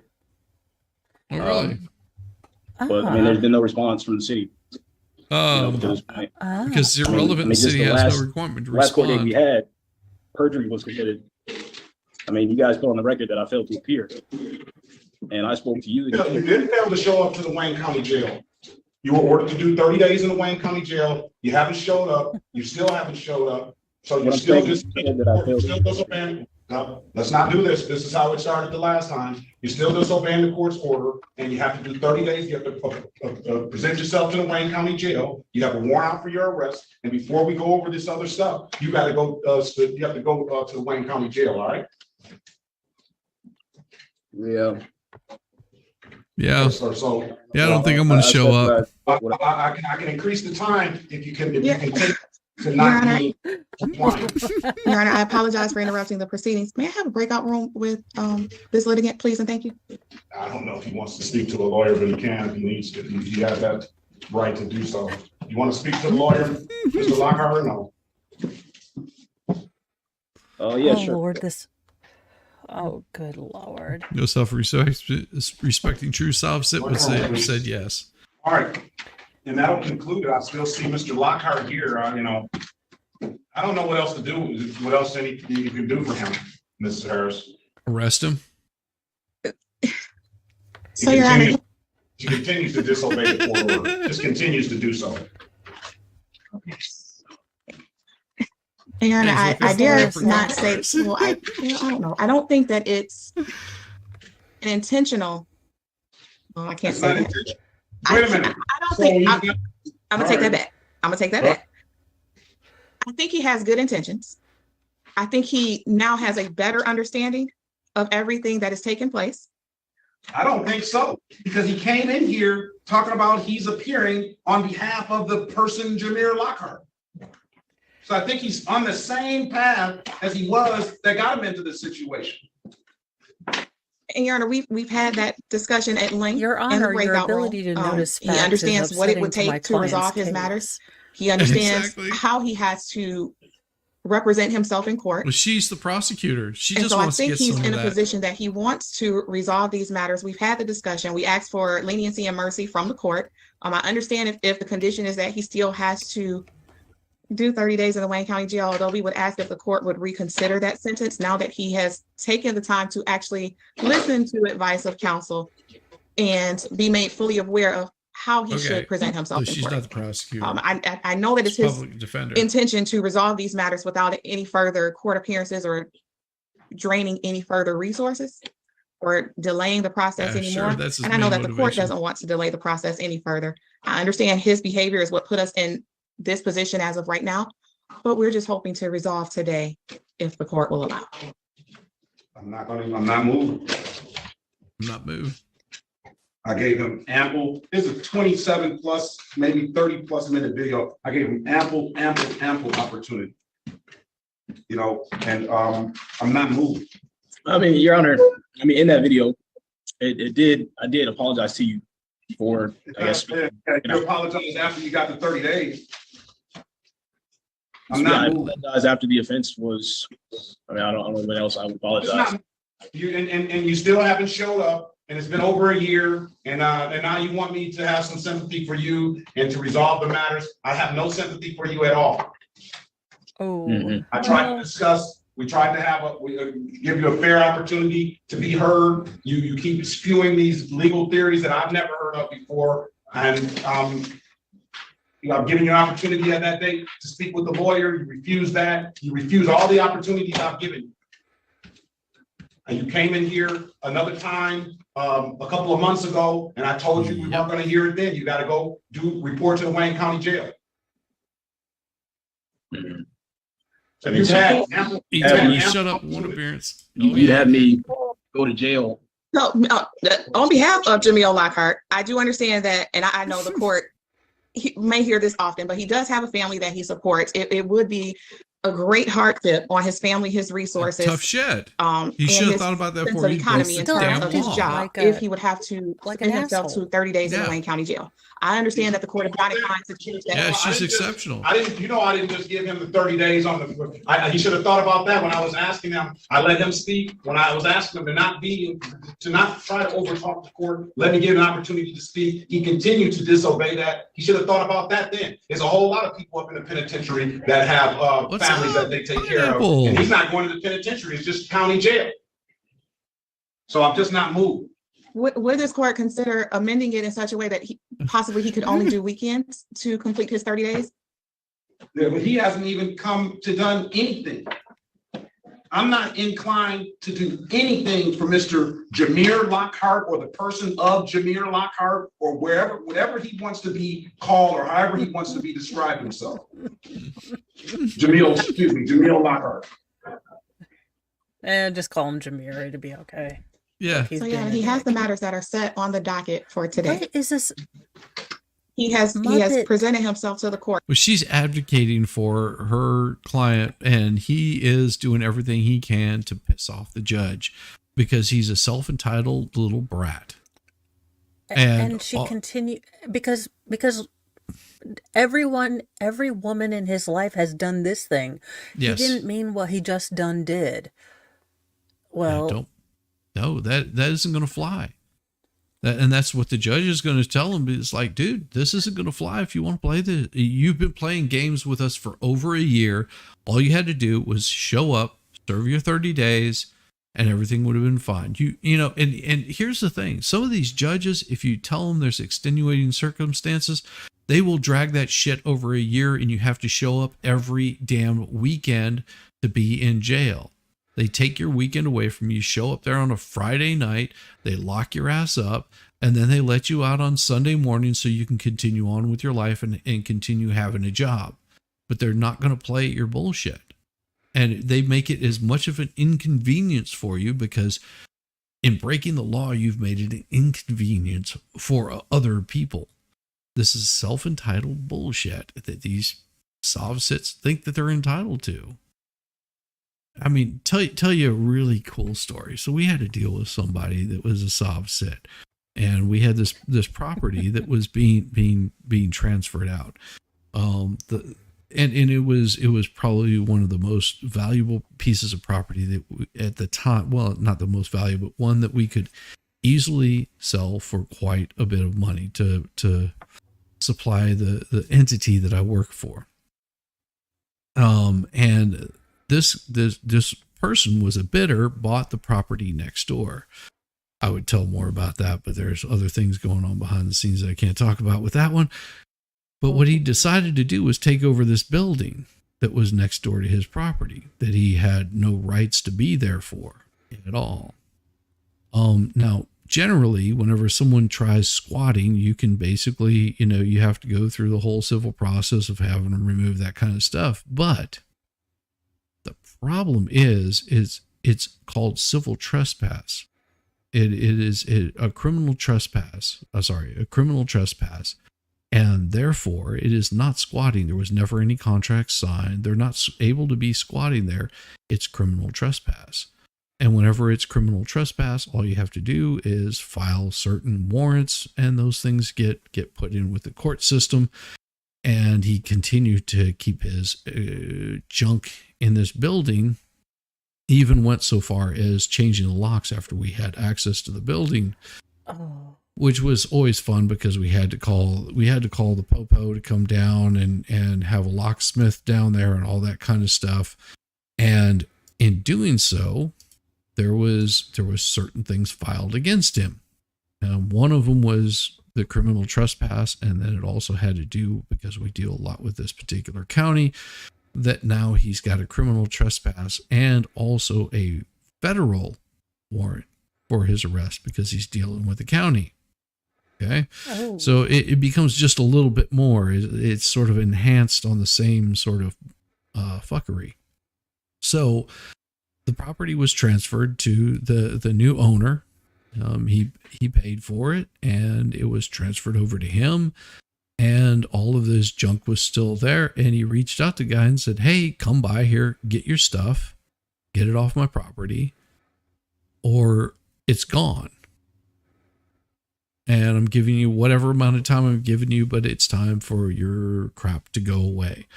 And this guy decides that he's going to show up and call the police. Oh. Because theft, he's stealing my stuff, and this is a civil matter, and he's stealing my stuff. Well, no, it's a criminal matter. So the police run his name, and what pops up? Two warrants for his arrest. Guess who goes to jail? He called the popo on himself. Yeah. Well, I mean, It's this is the dumb schnot stuff that people do all the damn time because they are too ignorant to realize that they didn't have to. All they had to do was get their damn stuff off if they wanted to get their stuff off. But he was given every opportunity and he decided not to. That's how it goes.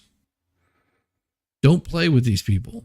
Don't play with them. And the thing is people try to be too nice. No, there is no nice about this.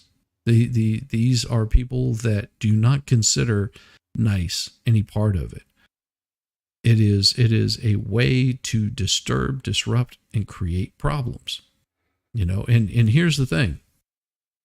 If I were a landlord and I had somebody squatting in my property,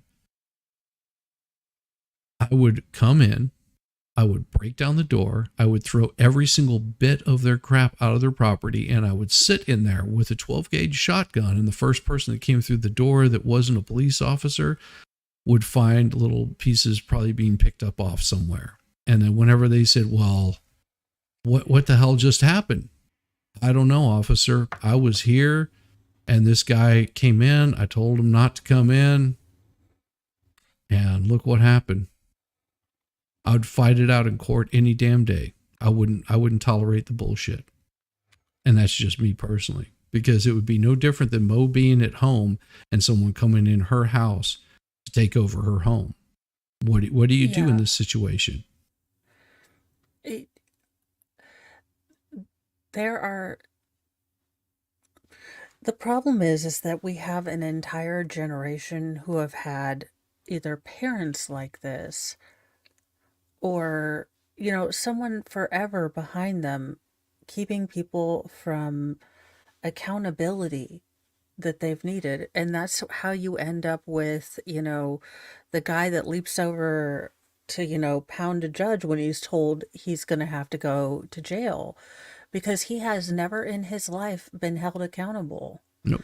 he's always gotten away with, and probably this guy too, Yep. this, that, and the other. He's had very nice attorneys like this woman who seems dedicated to advocating for her client.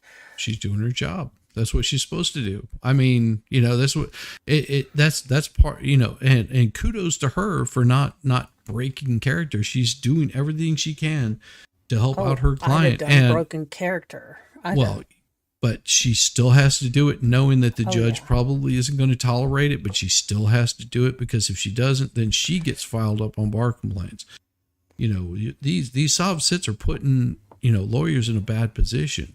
And let me tell you how much these soft sits actually care about you advocating for them. We're this lady that we're dealing with right now. Her attorney managed to win her appeal. Okay. Her attorney got the appeal, won. And because she didn't follow through and didn't complete everything that needed to be done as an individual, the attorney did everything in her power to make sure things were handled, were taken care of.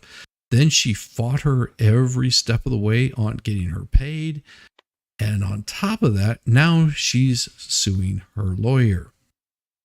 That's how much they care about you. This is how much they care about you as an attorney whenever you're dealing with somebody at this level.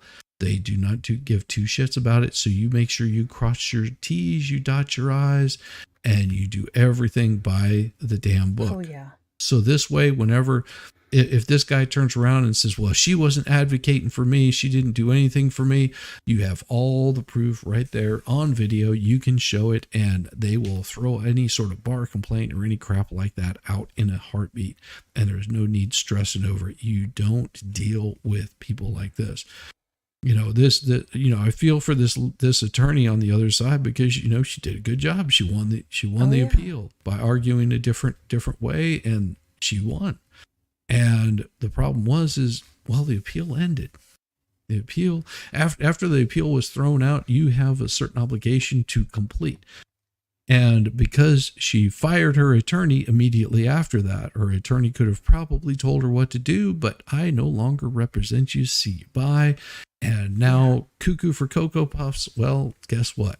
She is going to be out on the street. Simple as that. Because she wants to be a smartass and thinks that she knows more than everybody else. Well, there you go.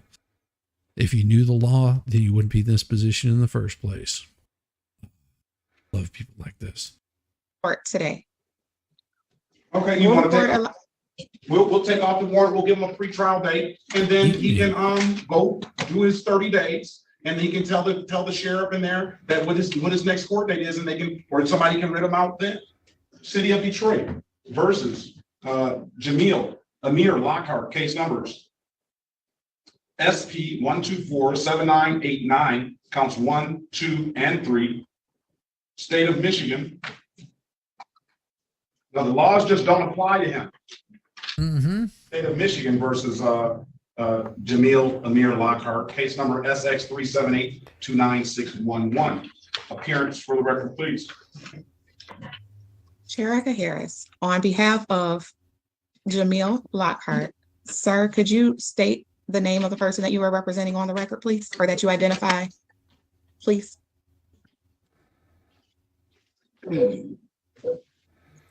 Oh no, So not the lip. You must think you're real cute, sir. And I'm sure everybody, your mama, your auntie, and at least one of your girlfriends said you were real cute. Oh yeah, I'm But cute. smugly is not cute. And you Guess are what? acting smug. Because that cute little face, oh, they're gonna love you in Gen Pop. I would attach extra time onto him just for this kind of crap. Oh, Because I could. This rubs me all of the wrong. So he'd have already been on the Green Mile in my book. Oh, yeah. Also, yeah. just send You know what would be funny is if the judge said, "Oh, that's okay. We don't worry about who you identify as. The cops are there outside. They're going to arrest you to start that 30 days we've been talking about for a year." Yeah. And Asked me I'm for a adding, warrant, and I said yes. and you know, we'll look at your case in 90 days. And no bond. My name is Jamil Lockhart.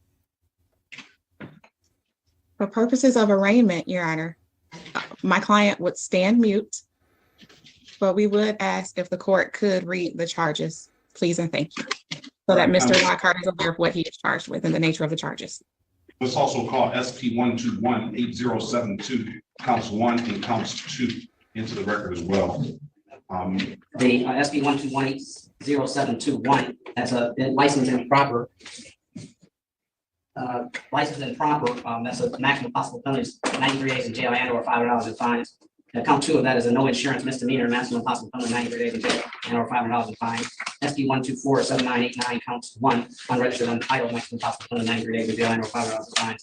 SP count 2 of that is an improper license, maximum possible penalty, 93 days in jail and or $500 in fines. Count 3 of that is a no insurance, maximum possible penalty, 93 days in jail and or No $500 in insurance, fines. driving without a license. 9611, that's an improper license, maximum possible penalty, 93 days in jail and or $500 in fines. He's got an expired plate that's in default that I'm not going to set aside. He owes $174 on that. As for purposes of arraignment counsel. Well, again, Your Honor, Jamil Lockhart would stand mute. And here's the thing, 93 days in prison. He was given 30, a third of what he was supposed to serve, and didn't show up. I would, if I were the judge, I would say, doesn't matter. He's not shown up. We're reenacting it. We're giving him full 93 days to be served consecutively. See you next year, Mr. Lockhart. As that the court would These enter are the a not exact guilty plea at drivers this. that you know drive foolishly, and then they're the ones in the wrecks, you know, that that they don't have any this guy insurance. They don't have insurance. They don't have a driver's license. You have no way of chasing them down because they don't have any money, because them broke ass punks don't have shit. And so here you are going, great. You know, you just deleted my child that was in the back seat in a car seat, but because you rammed it head on, you know, nobody survived this. And here we go. Great. You know, and this guy doesn't give two shits about it. He's just all, I got this. I just won't show up. Yeah. It's a little angering whenever you look at it that people want to play. That's where it's never fun when people want to play like this. What's up, Kaiser, brother? Hey, what's up, guys? Good to see you, man. Time on his behalf. Mr. Lockhart, I hope you're recalling these are all things that we discussed in the breakout room. I told you how the process works. Right, I'll enter not guilty plea on his behalf. I'll give him a $0 bond. We'll set a pretrial in the matter for 9/22/2023 at 8:30 a.m. All right. Your Honor, there is currently a recommendation if the court would allow a plea. No, he's going to have to go do the time. So, sir, as we discussed, I think you would be better suited if you, 1, hire an attorney, 2, go to the Wayne County Jail and submit yourself so that your matters could be resolved. I understand that when you're here in court, there's different. He didn't want an attorney.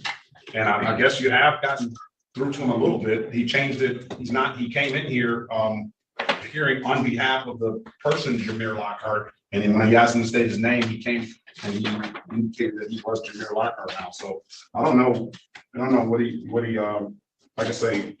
I mean, if I can speak a little bit here. Your Honor, I'm not a criminal. Yeah, you I just are. want to handle this, get this over with. I didn't say you were a criminal, sir. I didn't listen. But you are. I didn't say you were a criminal. As it stands now, these are allegations. But as it stands now, you are a criminal. You broke the damn law, idiot. Yeah. And if I was the judge, I was like, no, you are a criminal because you are out on with a warrant for your arrest. Yeah. And if they pick you up, they will arrest you and they will throw you in jail. And by the way, that knocking you hear on the door, that's the popo. They are here. I got you there a to pick you valet up. service. I brought them to you because I didn't think that you would want to be there for them. Yeah, this is one of those moments where you're like, son, it behooves you to right now shut the hell up, do as you're told, and quit being a horse's ass. Not him. No, He not lacks yet. the ability. You're going to be popular in prison. That's all I got to say to you, son. You sure do look pretty with that little smirk of yours. Now, you ain't going to be smirking too long whenever you got Bubba there behind you. Yeah, he doesn't play the banjo too well, but I guarantee he knows how to make you squeal like a pig. Just saying. You got a pretty mouth. So until there's an adjudication of either guilt or not guilt, that'll determine, whether you're a criminal or not. So I don't know. You got these allegations out here. So I didn't make that comment. You were a criminal. Right. No, I'm not saying that you did. But I just want to handle this and, put this to rest.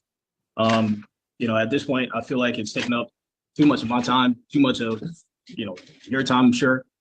And, this is what I do every day, sir. I serve the city residents of the city of Detroit and the state of Michigan and whoever comes in here. So it doesn't take up my time. This is what we do. Yeah. Well, he's trying to think of your. So yeah, and time, though, continuing, Your I would Honor. just like to, get this over with, pay whatever fines need to be paid. I would like to have my license back. I can't rent a car when I travel. I would like to be able to do that. So car when I travel. For these Should civil have offenses. thought about that last year, over a year and a half ago. Okay. Okay. Well, yeah, I just want to resolve this. Whatever I owe for those offenses, I'm willing to pay, and it'll be done with this situation. I truthfully don't think Judge is it's like, your, I don't think you mission understand the to words that are coming out of put people in my jail mouth. that have not harmed anybody or no, he's an committed any idiot. offense against any actual live human being. I'm only guilty of what speaking I'm out of saying turn. there, are you? And Because this ain't I up for negotiation, should have handled this Junior. differently. I can see that now. No, I don't know. But yeah, I really just want to get this whole situation rectified, and whatever Then be the down at the charges are court that tomorrow I take, morning. I'm willing to do that. Or how about Bubba's later gonna today? rectify you, that's This for sure.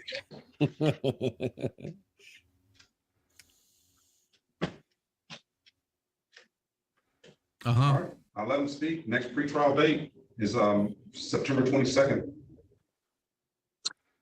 Yeah, Well, based on the statements. With that being said, I don't think, based on everything that has happened, our history, the claim in federal court that I have against you, Michigan judicial tenure complaints that I have against you, I think you have a duty to recuse yourself from any of my cases.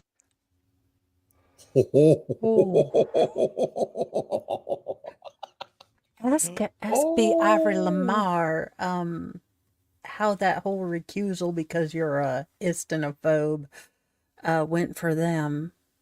I'm sure when he stops crying, he'll tell you. Oh, please tell me he ends up that we get to see him cry like a bitch on camera.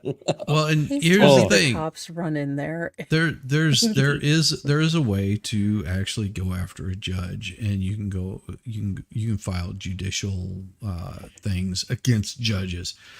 Yeah. This is not something that is endearing to a judge. No. Because you're like, oh, really? Well, it's not biased.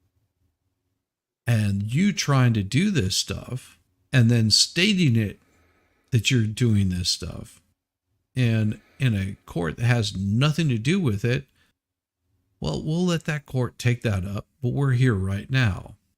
And guess what? You're a little smart ass. 93 days. Yeah, we're going to do it on all three charges, and we're going to do it consecutively because we can. Yeah. Try to fight that. But you in court. file your appeal. Make sure it's interlocutory or whatever it is. Ask Daryl. He knows what it He'll is. say interconjunctivitisly or something. I'm sure it'll be great. No, he deserves. Now, Judge, is this a tacket agreement? I haven't been privy to any judicial tenure complaint. My first duty is a duty to sit, and I feel that I put it in your mailbox. Okay, well, all right. Well, the Judicial Tenure Commission will have to come, and I'll have to respond to them accordingly if they present something to me. But this is not here nor there. Okay.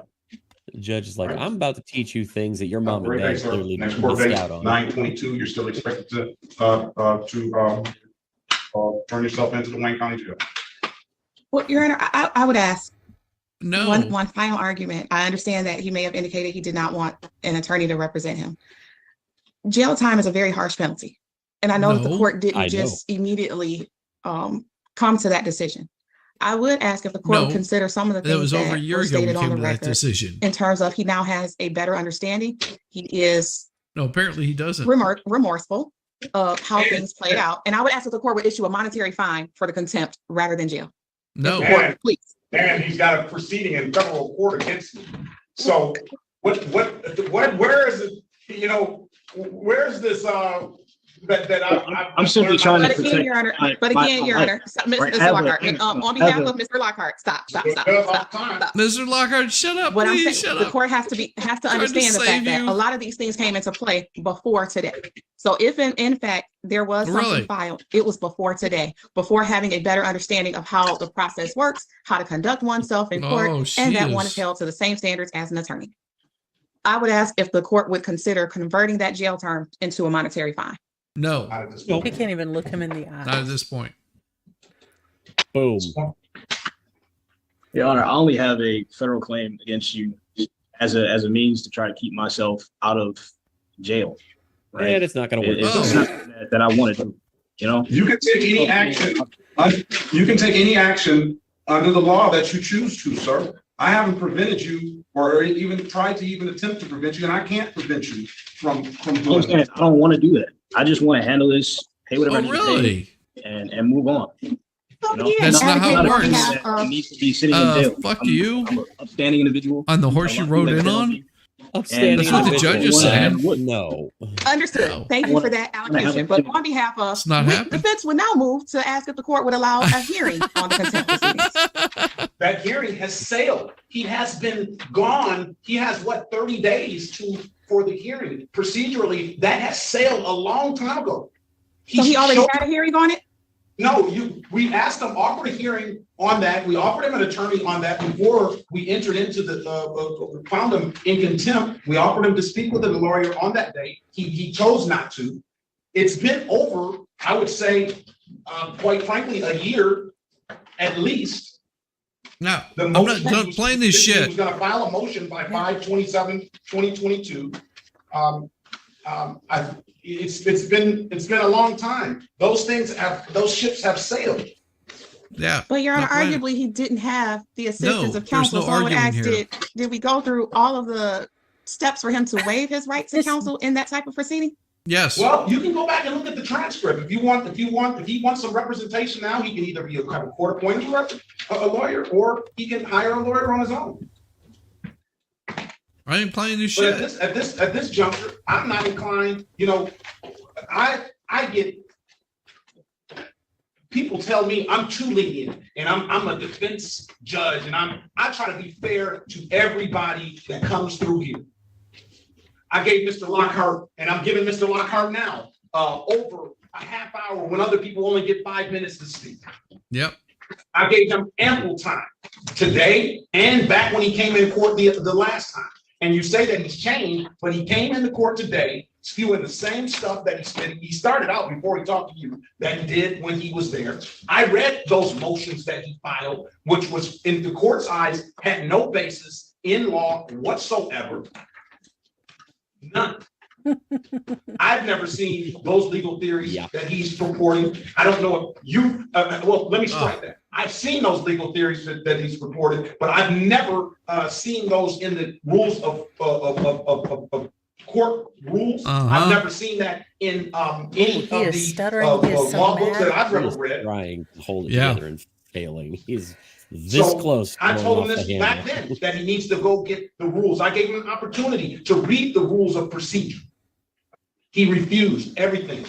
Now, the transcript of it, you can order the transcript. He can hire his own lawyer, and he'll get whatever kind of hearing that he will get. I'm not going to recuse myself from the case. Nope. And you shouldn't. No. Understood, Your Honor. Yeah. Okay. So shut up, woman. I have nothing further. Very well. Next court date, September 22nd, 2023, will be a pretrial.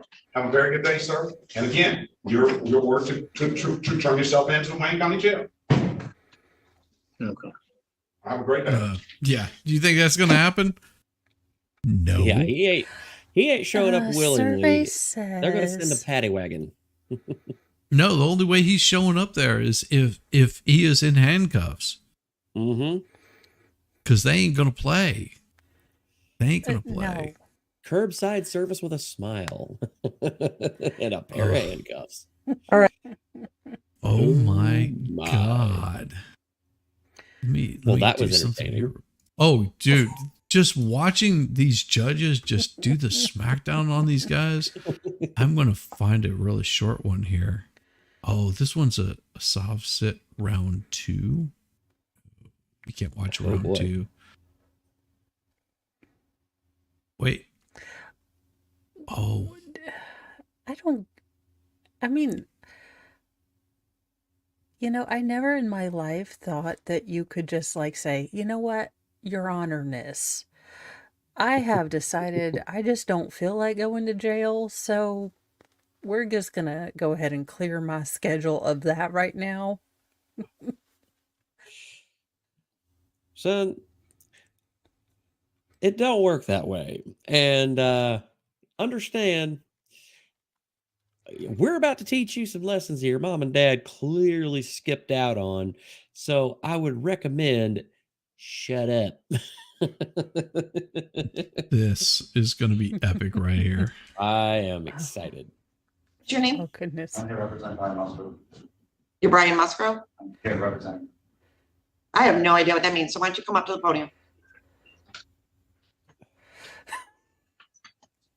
Nope, yeah, stand in front of the thing. So what is your name? Brian Joseph Musgrove. Okay, are you an attorney? What's your P number? I'm not an attorney. So then you can't represent Brian Musgrove. So you are a defendant, correct? I'm an executor on that estate. Okay, so none of that is valid or legal. So you have an attorney? He's not doing nothing for me. Okay, that was my question. Do you have an attorney? Yes or no? I have, yeah, he was supposed to represent me, but So you have Michael Dagger Margosian. Okay, so he's your attorney. Okay, so go have a seat. When Mr. Dagger Margosian gets here, I'll call your case, okay? Oh. All right, so Mr. Musgrove, you want to come up to the podium, please? This is in the matter of the people of the state of Michigan versus Brian Joseph Musgrove, file number 23-21461FH. I have Isaac Sneed appearing on behalf of the people, and I have Michael Dagger Margosian appearing on behalf of Mr. Musgrove. Mr. Dagger Margosian might, oh, there he is. So Mr. Dagger Margosian, this is a date and time set for pre-trial in this matter. Mr. Musgrove said that he was appearing on his own behalf. I did verify he is not an attorney, and you are still the attorney of record. So Mr. Dagger Margosian, how do you wish to proceed? Well, Your Honor, I am aware that Mr. Musgrove wants to present information to the court. I'm happy to be standby counsel if he wants to represent himself. Obviously, this court would have to go through the colloquy of that, but obviously it's Mr. Musgrove's legal right to at least ask the court to do that. So I'm here to observe at this point. All right. So Mr. Musgrove, when you were at the bench or up at the podium before, you said that you were appearing on behalf of yourself. So Mr. Musgrove, are you asking to no longer have counsel represent you? Be a well, judge. Yep. From Archer. what I'm Like- understanding is that I love it. court got is a private So, for-profit. Mr. Musgrove, I corporation. know where you're going with this, and none of that is valid. None of that is law. I'm not the all caps name. The court None of that is deal with- valid. None of that is with law. the- You are standing in my courtroom. I have jurisdiction over you. So I tried to file paperwork with the clerk's office ahead of time so that you would have time to review it, and they denied me. I know what you're talking about. None of that is valid under the law of the state of Michigan or the Constitution of the United States of America. Mr. Dagger Margosian is like, I'm mean it is? breaking up. The Can't Supreme Court says it is. What does it say it is? The Supreme Court says that if we were at the age of I 18, am we a were supposed cat, to take, Your Honor. claim our I am. minor status. Nope, not valid. The law does not apply to me. So here's what I would say to you. Mr. Dagger Margosian is, like most of our public defenders, exceptional attorneys and very well versed in the law and very experienced. He gives legal advice. You may not like the legal advice, but it's usually good advice. I've never had anyone from the public defender's office not wholeheartedly try to represent their clients. So what you are talking about is not valid. And it is not going to get you out of this case. You're not going to be able to say all those things because it's not valid. Everyone involved in this court case has a financial interest in the case. I don't have a financial interest in your case. I get paid by the state of Michigan, whether you plead, whether it gets dismissed. I don't make any money off you. We have budgets. The court system is not a profit generating revenue. We are here to represent people so that people who are charged with crimes are protected. People who are victims of crimes are protected. And that's why we have all But in order these. for there to be a crime, there has to be a victim. There is no. Well, there is a victim in this case The victim because would be the company. and the you are company- charged. I can't face. the Actually, company. just hold on. So your crime that you are charged with, which you are innocent as of this time, let me grab the right file, is failure. Oh, this is let me see. This is an embezzlement charge. So you are charged in count one with embezzlement 50,000 or more, but less than 100,000.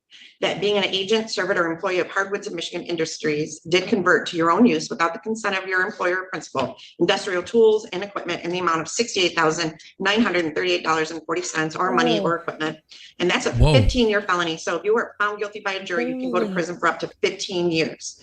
You're charged in count two with using a computer to commit a crime to facilitate the charge in count one. That carries a maximum penalty How many of up to cut 10 years in corners did prison. you And the way the sell, statute's set up, sir? I can actually Or stack one those Kirby possibly. vacuum? So you potentially could Yeah. be looking at up to 25 years in prison. So the victim that's alleged in this would be that business. Right, and I can't face that accuser because that business can't get on the stand for me to ask questions, and a third party. But their can't stand representative it. can. Yes, they can. Yes, they Can. can. Yes, they Okay. can. It's So again- I have 189,000 of student loan debt that was forgiven to be a lawyer. You do not. And Mr. Dagger Margosian, Mr. Isaac Sneed, all of the attorneys here went to law school to know the law, and their job is to advise you of the law. So Yeah, yes, but they they're- can. Yes, they're you going can by- be charged. Everything, You all the can't- laws and statutes that you guys go by Are are for legal. corporations. They're for fixed. Still a crime. Still a crime. But I'm not Still a a crime. corporation, I'm a living. Still a person. crime. Yep, and that's why you're standing in front of me. If you like that, the Doesn't case change should be it. dismissed. Yeah, the all cap name is that. That means nothing. That's not I love valid. the guy It's just not taking a sip of legal. his coffee, just like, yep. So do you you're want gonna to be here a represent while. yourself Yep. or do you want to have an attorney to represent you? I need some time to think. Okay, I'm going to set this for another pretrial on March 20th at 8:30 in the morning. And Miss Adams, could I get a notice of hearing from Mr. Musgrove? Yes, Judge. That's just a slap down. That was even like, geez, but no. I loved it so much in Pam's voice. That's the thing. No, She was like, I was it's- going to eat some. She's like, by the way, I can swallow 3, pool balls, but now I have to get rid of them. Daniel Cookson, are you here? Yes. Okay, we'll be on the record in 2022, TR 2771, State love of this Kansas judge. versus Full Daniel house. Eugene Cookson. The state appears by and through Darren Deviney County Attorney. Mr. Cookson Judge appears. Webster. Would you please start your video, Mr. Cookson, so I can see you? Okay, it's awfully dark, but there we go. Are you lying in bed? It should be up. Oh, that's not you. No. Somebody's lying in bed instead of sitting up for court. All right, Mr. Cookson, you are here on one count of speeding 70 in a 40. This is a traffic infraction. It does not carry jail time. Power on. It does have a scheduled fine of $195 with $108 in court costs. Are you wanting a trial on this, sir? Well, I have an affidavit to be addressed before we can move forward in this matter. Where's he Before we does? can move forward. Okay, let me see. Where's Dude, your just pay the affidavit? Is it fine. on file? Shut up and pay the fine. It should be. I sent it to the court. Okay, correspondence dated October 6th. Oh, You're dear God. certified, let's see. I, Daniel E. Cookson, a man, am over the age of consent and the creation of God Almighty and a follower of God's laws. Bluetooth connected. First and foremost of the laws of man when they are not in conflict. Do you want to read that yourself? I can. That's an affidavit of status, and I also have an affidavit of fact. I can read it if you want me to. Well, or I could, Mr. Devaney, have you seen that? I have, Your Honor. Rather lengthy, so I'm not gonna make you read it. I can do that myself. You're basically, it sounds like what is referred to as a sovereign citizen. Is that right? I don't know what that means. Okay, you don't see yourself subject to the laws of the land and the country? I would disagree with that statement. All right. I'm referring to myself as a man. And Man, I if you doubt go it. into my Just because you have a beard doesn't make you a man. my affidavit of fact, there is no Bluetooth is connected. nobody has standing in this matter. There is Yeah, they no do. laws violated, and I'm not the defendant in this case. Okay. And there has been no personal jurisdiction or subject matter jurisdiction in this case. So I'm Oh. actually going to motion to No, dismiss it. the All right, buzzword. well, I am going to set your motion and We need to have your like a bingo trial card for soft sits. for 1:30 p.m. on March 15th, Yes. We If play we're going to soft move this to a bingo, that'd be trial, great. 2023. Well, what I will do is I will let you make your motion first. And if I grant your motion, then the matter will be dismissed. If I deny your motion, then we will proceed to trial on that date. What was that I'll date? play Laura? this. I'm sorry. March 15th. And let's mark off an hour for him. He's gonna need a little more time than average. You will need to be back here at that time, Mr. Cookson. If you don't show up, your license will be suspended. No. If there's nothing further, sir, you're excused at this time. That He's was like, what did I just done do? I don't get it. What did I say? Did I say something smart? I think I said something So smart, is didn't I? So that means we're dismissed, right? That means I'm not guilty, Did right, my magic Judge? word work? Oh my God. These people. Oh They my exist God. and they walk among us. They do. And it's just never ending. And Judge, the last Here case she on is again. my calendar for today that I have is Anthony DeBoos. DeBoos. Oh, this guy. We are on the record in 2023 TR 2777, State of Kansas versus Anthony Dubois. You know, this is how I picture Devin Canfield, Iron for the Rabbit state, the dealing defendant with in somebody. person and with counsel Darren Patterson. You know who Iron Rabbit is, right? Everybody knows who the Iron Rabbit is. yeah. Okay, Absolutely. so I know this isn't the Iron Rabbit because I've seen the Iron Rabbit. I'm just imagining this is how the Iron Rabbit would deal with assholes. I can totally picture this. Her just going, "Yep, ain't gonna play your shit, boy. You ain't gonna get done." Your Honor, if I may. No, I'm not finding his file. It must not have caught up with the quick turnaround. So go ahead. Your Honor, I did talk with Mr. DeBoos. I would tell the court that the sum of the conversation, or I guess the end of it, is that he is asking to represent himself. I would, in review of case law, Judge Tate B. Collins, 57 Can 408, would suggest that he does have the right to represent himself and not have counsel appointed if it's at any stage besides trial. And we're certainly not at trial yet, so that because of that, he does have that right. I think he wants to invoke that right and represent himself, Your Honor. Mr. Patterson, you And did make that clear to me at the He last does hearing, smile. but he didn't He's seem like, to "Please have represent all yourself." of the law in his proper grasp as the court saw it. And so I wanted counsel to be available to him in the event that he wanted to avail himself to it. Is there? I can report we should. did have a very long conversation concerning the law, and I can tell a court there was just a difference of opinion about it. But that's as much as I can tell a court. I object. For the record, I am not representing myself, and I did Representing. not accept your forced appointment of Mr. Patterson onto myself.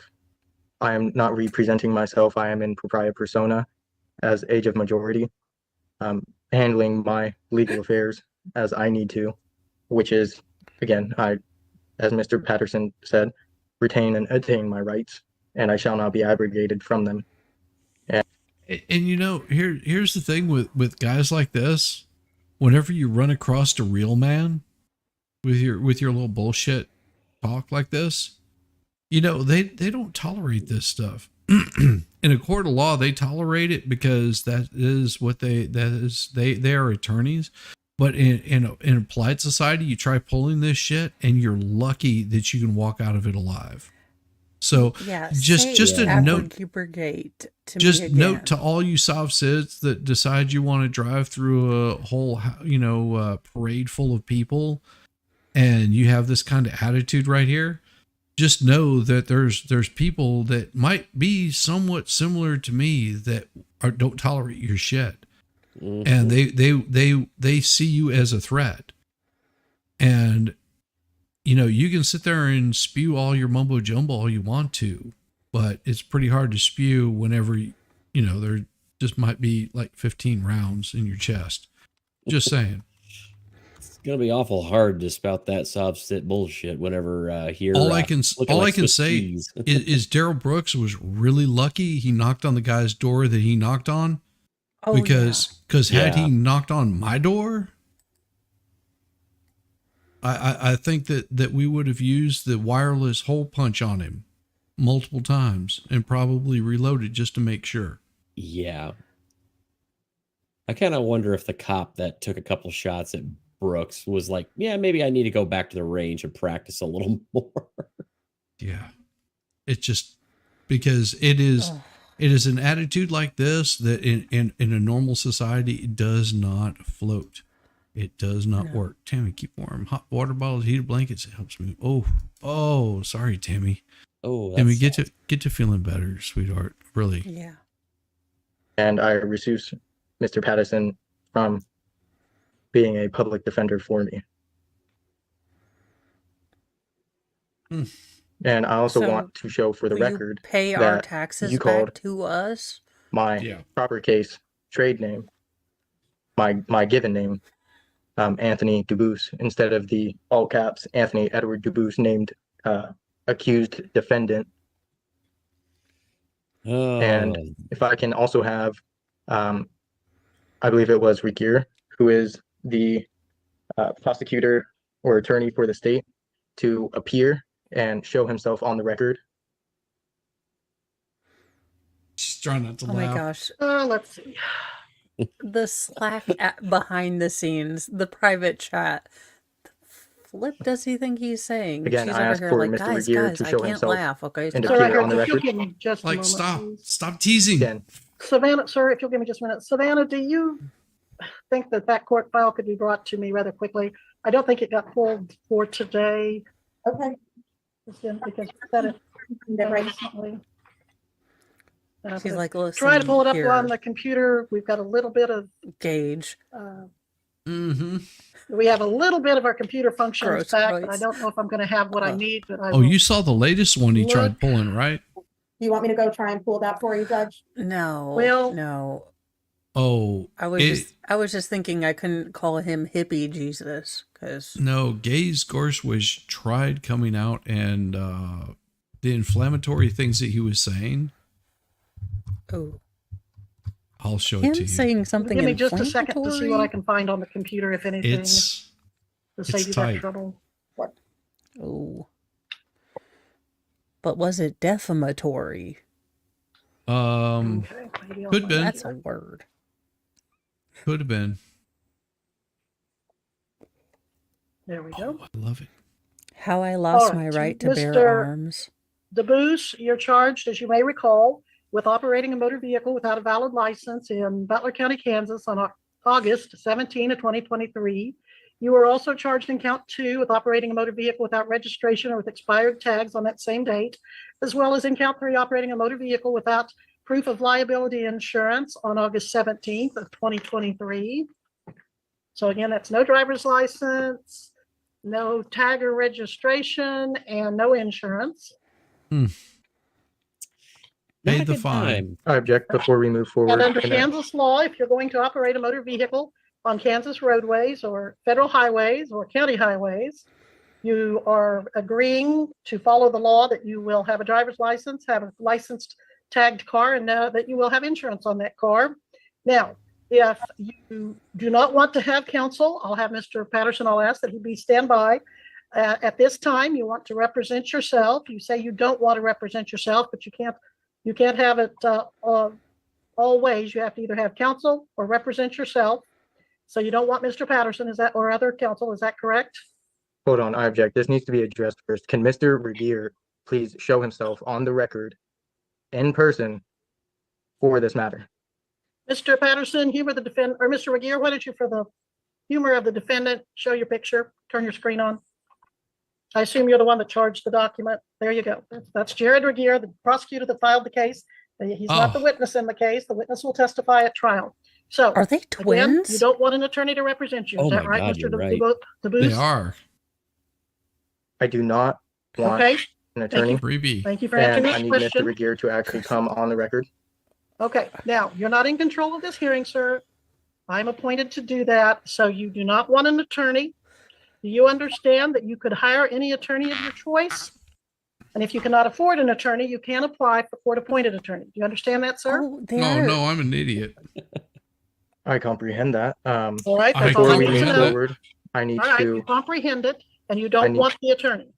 I need to know, for the record, the nature of the charges, who is the person or individual bringing the verified complaint as a sworn affidavit which Mr. against Smith is myself the evil one? or the accused legal entity. As you made that clear, Mr. They're Jared brothers. Regier, They you are the just one that they're filed that they might have had affidavit, the correct? same mother or the same father somewhere. Your Honor, around I'm there. looking at the information in this case. It does appear to include my name in the opening paragraph of the information. All right, and I've already told you the nature of the charges. I've explained those to you both at the last hearing and this one. No driver's license is a B misdemeanor. If convicted, you could get 6 months in jail and a is Neil $1,000 going to fine. come on at any time during this Is an show? unclassified misdemeanor. If convicted, you could get a Yes, he is $2,500 Neo. fine. Or His you could name get a is sentence Dumbass. 30 days I mean, to Dubit- 6 months Dubus. and the no insurance. As a B misdemeanor, it has a minimum fine of Oh. $300 up to $1,000, and it has a possible sentence up to 6 months. The next thing I need to know is, do you want a trial in this case? Object. I need the affidavit to be produced so that way I may see as evidence the sworn affidavit from the individual filing the complaint. All right, sir, it is your responsibility to either have your attorney file that motion for discovery to get that, or you must do it yourself if you refuse to have an attorney. So that is your responsibility to file a motion for discovery, and the state will provide that to you. Do you want a trial, sir? I verbally motion right now for the affidavit to be produced on the record of the sworn, the sworn affidavit to be produced on the record for the verified complaint. Well, there are rules of procedure, and if you want to review the statutes, if you're going to represent yourself, I would suggest you do so, because those rules of procedure will tell you how to get that. Stop breaking the Do you law, want a trial? asshole. That is, do you want to plead not guilty to these charges and proceed with the trial at a future date? I need to know on the record what jurisdiction this trial is going to be in. Article 3, equity. Article 2, Article's going to be right maritime- up your ass is what it's going my to bad, be, military tribunal, son. or Article 1, Admiralty Maritime Law. Right alongside the It judges. will be under the jurisdiction of the state of Kansas, the District Court, 13th Judicial District. Someone had a comment? Your Honor, I was just going to say that as Mr. DeBooth has requested to go pro se, he is held to the same standards as a fully licensed attorney. All of this information is available to him through a written request. At this time, I would just ask that we proceed in an orderly fashion and just set it for pretrial. Well, I am certainly, Mr. Canfield. I believe I'm proceeding in an orderly fashion. Can Now, I not verbally I'm going to motion? give you one last chance. Read the rules. Read the rules of evidence and follow them, Mr. DeBruce. Now, I'm going to give you one more time. Do you want a trial? And if so, do you want a trial to the court or a trial to a jury? I'm I also want to object to the pro se comment. I am not pro se. I'm in propria persona. And All I'm right. making that very clear on the record.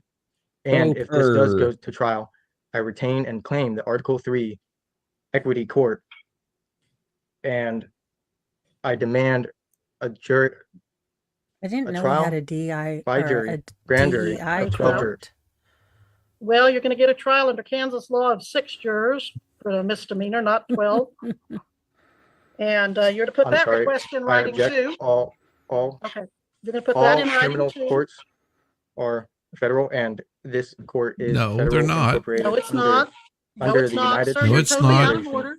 Sir, you're saying things you don't know what you apparently don't know what they mean. They don't belong in this court. I'm going to set this. Counsel, any objection to setting this for jury trial? He has not properly made demand for jury trial. Not by the state, Your Honor. All right, we'll set this for jury trial. You must appear February 5th at 9 a.m. for your It's like my pretrial magic hearing. words didn't work. And you must appear I February know. 7th and 8th Abracadabra. at 9 a.m. for your jury trial. Your jury trial will be, again, February 7th and 8th at 9 a.m. Now, Mr. Patterson, I'd like you to be available unless All I'm imagining is Hermione in the you background, want like, to, no, again, it's subject the matter position that jurisdiction. I can't do that, but I would think for jury trial, I could have you on standby. Would and you it's agree or disagree? tacit. Your Honor, I believe the court can order that I be on Tacit. standby. Thank you, sir. Video saw. But Mr. DeBoos, if you're going to represent yourself, you've got a lot of law It's to learn. pro se, Because you're y'all. way out there in left field, as the cliche goes, and you're looking at some state matters. You're in district court of the state of Kansas, the 13th Judicial District. And if you're going to represent yourself, there are rules of procedure for this court that you need to familiarize yourself with, rather than those that you're trying to draw upon from who knows what source. So I'll note any objections you have. You can reserve them for your right to appeal, but those are the trial dates and pretrial dates that you have before you. Again, I object because I need to know the nature of this, whether it is common equity or it is admiralty for the jurisdiction. I've told you the jurisdiction, court sir. is and in that's have all not. we're I going to object say. and show on the record that the Objection judge noted. has not showed the jurisdiction. and Objection the notice. Shut nature the of hell it. up. For the final time, this is in the 13th Judicial District, the District Court of Kansas, and this is a I traffic love how he's proceeding getting involving irritated, like he is. 2 misdemeanor crimes and Oh, thinks he's an being smart. unclassified I misdemeanor. object as the Sixth Objection Amendment. noted, I need sir. to know Objection the noted nature and of not it, listening. and you are not expressing and elaborating the true nature of it, whether it is in common equity or admiralty. Okay. Sir, that got his will be, prayer beads is all there anything wrapped else He's in your got address? prayer Mr. beads Canfield, on. from the state? No, Your Honor. All right, thank you, Mr. Canfield. Thank you, Mr. Patterson and Mr. DeBoos. That will be all until February 5th, unless counsel or defense files any motions that need to be set for hearing prior to that date. So, Thank you. Mr. DeBoos, you may go at this time. Everybody, thank you for joining us here on Oh, this you're gonna love lovely this. afternoon. My name is Paul Prediger. Many of you know me Predator. as His name is Paul Predator. I just want to say that if you're going to call yourself something, do not call yourself Paul Predator. Just saying. Movie. Just Oh saying. dear Lord. Gage growth strikes. On August 25th, 2020, Kyle Rittenhouse shot me in Kenosha, Wisconsin. How's that After arm feeling, you, by the way? after you pulled a gun out and With a pointed gun it at on. him, and and he Yeah. blasted your arm off, and you are lucky because I guarantee you, I am so impressed with this guy's accuracy and quick thinking to basically take down 3 people in that short period of time that were looking to do harm to him. And by the way, asshole, he was found not guilty on all charges because he was not doing anything illegal. Yeah, is this because your lawsuit didn't go through because you were kind of lying on it? Yeah, might be that, none of that went through because you're Well, let's see. How many grapes have you been accused of? What about that kitty diddling thing? How did that work out for you there, Gage? You know, I guess they didn't really appreciate that either. And all of these little simps standing behind him, all like 10 people. That's the crowd that's there. There's maybe 15 people in this crowd as he's having his little political hootenanny, and it's amazing to me that most of the people remove their microphones from his stand, and most of the microphones are pulled and facing away because, well, they don't want to hear a word that he has to say. Since November 2021, I've chosen to remain silent and not speak publicly. But you've been arrested since then. Just note that he has been arrested Well, he since didn't then. say unincarcerated. He said silent. Actually, he's been arrested at least twice since then. Regarding Kyle Rittenhouse and the events surrounding that night, having preferring my anonymity and safety over revisiting a traumatic period in my life. Whenever you got your arm blown off. But that silence ends today. Oh, really? Tell us. How does it feel there? Let me see if I can dig pull up the clip of him, like, you know, on the Falling. stand, like, after you pointed it at him, that you pointed at the gun at him, correct? Yeah, I think correct. his that or him falling on the chair during his pre-trial stuff, that was probably better. Yes, whenever it broke. Lord have mercy. That was great. And everybody's sitting there going, they're trying not to laugh. I am not going to stay up Kaiser, late if to you watch this ding dong. No, you don't have to. You can leave anytime. Mo, if you have to leave, you can leave anytime. We're probably good. We're going to play this thing through. It is what? 11 minutes. Yeah. You know, I am going to call this a night just because I get to take my new medicine. Nice. It's supposed to help knock me out. Mo, it's feeling better. That's what we want. Well, I know, but see, here's my thing. Western medicine sucks. Yes. At least my doctors do. Well, and But I have I've got a plan. I have very little faith for medicine of all it. I look at it as all witchcraft and hoochery. I guess that's a word, maybe not Wait a really, minute. but I could just drink hooch and be cured. it That's the way I heard that. It probably would take away a lot of the same pains and symptoms. Of course, the outcome of that may not be very good for you or healthy, and could cause blindness. Yeah. See, I mean, I ordered a walking pad and a mini stair stepper instead. I ordered a garbage disposal because I think I broke the other one. Well, allegedly, not that you heard it from me, but apparently you're not supposed to put potato peels or anything like that down there.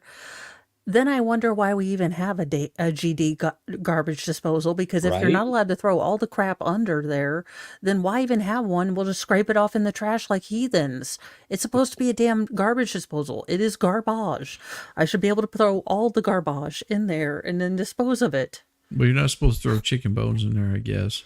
Well, not bones, but potato peels, like the one thing you do over the damn sink. But the chicken bones, they cleaned it all up really nice. Of course, I think they punctured a hole in it. And of course, whenever my wife is like, I think our garbage disposal's leaking, I was like, oh. And this is why I upgraded when our garbage disposal quit. That's why I upgraded to the Waste King 8000. Yeah. I just want the Not one joking, that's it's a sponsored by Evan Rude. That's a 1.2 horsepower that it'll grind up your fist faster than you can count your digits. I like the one that they tried on Fargo, please. I have a few maps I need to get rid of. Just saying. I tried hanging them on the wall. They were too big. All right, Mo, I it will is. see you all in the morning. It's been a pleasure. As always, Mo. Nice to see you too, Kaiser. Let's finish out this stupid shit from Gage. Woo! Here we go. While I've simply tried to live my life and not relive those moments, Kyle Rittenhouse has taken a different path. He has used every moment to gloat and to make light of taking life. No, he wasn't gloating, and I've never seen him gloat about it. He's making light of the situation because it's really fucking painful, because this is not something that he wanted to ever do. This is not a position he wanted to put himself in. And being young and dumb is an excuse, because he was just like, well, shit, if I would have known this was going to happen, do you think he ever even would have shown up there? Oh, hell no. He would have been just like, if future him could have seen his past him and met up, they would have said, don't go. Don't go. Don't go. You've got so many things going on for you that going is going to like change your life, like in just a short period of time. You're going to have a bad time. Oh, thank you. Yeah. Thank you. Thank you very much, Welsh Lady. Yes, we love Mo. Mo is awesome. Absolutely. As if that were not enough, Kyle has embraced and been embraced by those who peddle hateful rhetoric, who believe in nationalism that excludes those who do not look like or think like them. Not true. Wrong on so many levels. Well, what he's talking about is it was like people like what is the guy that played Ricky Schroeder in that showed up to basically show support and help fund his defense. From Silver Spoons, the kid from Silver Spoons. Yeah. I also love the guy standing behind him was wearing the kefir, and like, yeah, you know who's wearing those right now? Yeah. You know why they're popular? Yeah. Yeah, I know where this guy's head's at. Yeah. Well, it's still there. Yeah. Because had it been anybody else, or his aim just would have been off to the right a little bit, it probably would have not been there. Yeah. Who have sought to amplify a troubling desire for violence No. against supposed political, cultural, and religious enemies. Wrong. I am not here today at Kent State to sell you a book that somebody else wrote, or a full body armor military kit that. No, because of assholes like you, it makes it impossible for him to get a job anywhere in the fucking world. Right. Because they're just like, oh, you shot like 10 black people whenever you were like carrying a gun illegally. Yeah, funny. The only 3 people that he shot were all white guys. All white guys that might have been into like touching children. Yeah, and 1 domestic abuser as well. So, I mean, if there's any one person who's good at, being a garbage disposal. That I didn't design, or a subscription to an anti-woke payment processor, or to sell you the lies of BLM. Because of assholes like you are going to follow him around everywhere he goes and protest everywhere he goes and make his life a fucking living hell. What else is he supposed to do? The man has to make some sort of money somehow, some way, to actually be able to survive. And you guys are cutting off every means from it. No different than you did on that same night. You cut all means of his escape, of him getting out of a bad situation. And now you're doing it publicly. Yeah, it's like, seriously, anytime you ever listen to Kyle talk, after the trial or even hell before the trial, all he wanted to do was go to school, get a job, and just be a normal dude. Yep. And because he won his case, and rightfully so, yeah, all these people want to take away every means that he has of living that normal life. So he has to find other ways to make money so that way he can actually live. And I mean, come on. I mean, what is their end goal? Their end goal is to destroy. These are the trolls that you have to worry about. These are the trolls under the bridge. That speaker is across campus today, and his name is Kyle Rittenhouse. And for an extra $37, he'll even autograph his book for you. Sounds like a good deal to me. Bro, sign me But what up. I am here to do is to stand with the students of Kent State who have had enough. 10 of them. Wait, wasn't there something else that happened at Kent State not too long ago? Yeah, It was that's in my lifetime. Yeah. There was a band that sort of came out of Kent State. There was microbiologists there. Yeah. You know the name of that band? Do you know the name of the band that was microbiologists? Well, one of them was that was going to Kent State at that period of time. All you have to do is just say, come on, you guys know. You need to encourage the Kyle to keep practicing his aim. Yeah, absolutely. Just imagine flower pots on top of your head, and then you have the band. Enough of Kyle and his rhetoric. Enough of the celebration of loss of human life. Enough of the flawed logic that because a 17-year-old who shot me and killed 2 others. He shot you for a reason, because if he didn't shoot you, you would have shot him. You failed to recognize that you were the one that had that pistol pointed at him, that whenever he extricated the muscles from your right forearm was because you were pointing a weapon at him. Very quick thinking on Kyle's part, I must say, especially with a long rifle. Jeez. Yeah. With an illegally obtained firearm. No, incorrect again. It was not illegally obtained. It was obtained legally. He was carrying it legally. That part of the case was thrown out of court because everything was on the up and up with that firearm. They actually, Judge Schroeder, the same person that put away Zachariah Anderson, said, no, we're not letting that in, and no, he's not going to be charged for this. We're throwing that part of the case out. It was not illegally obtained. It was in Kenosha at the time that it was purchased. It stayed in Kenosha, and he was of legal age to be carrying that firearm. Every single thing about it was illegal. Oh, thank you. You got it, brother. You've got it. Devo.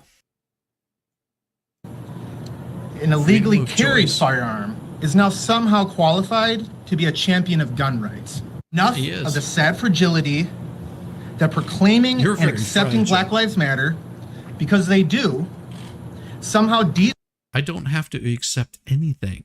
Here's the thing about dogma. I don't have to accept religion. I don't have to accept dogma. I don't have to accept anything that anybody else tells me.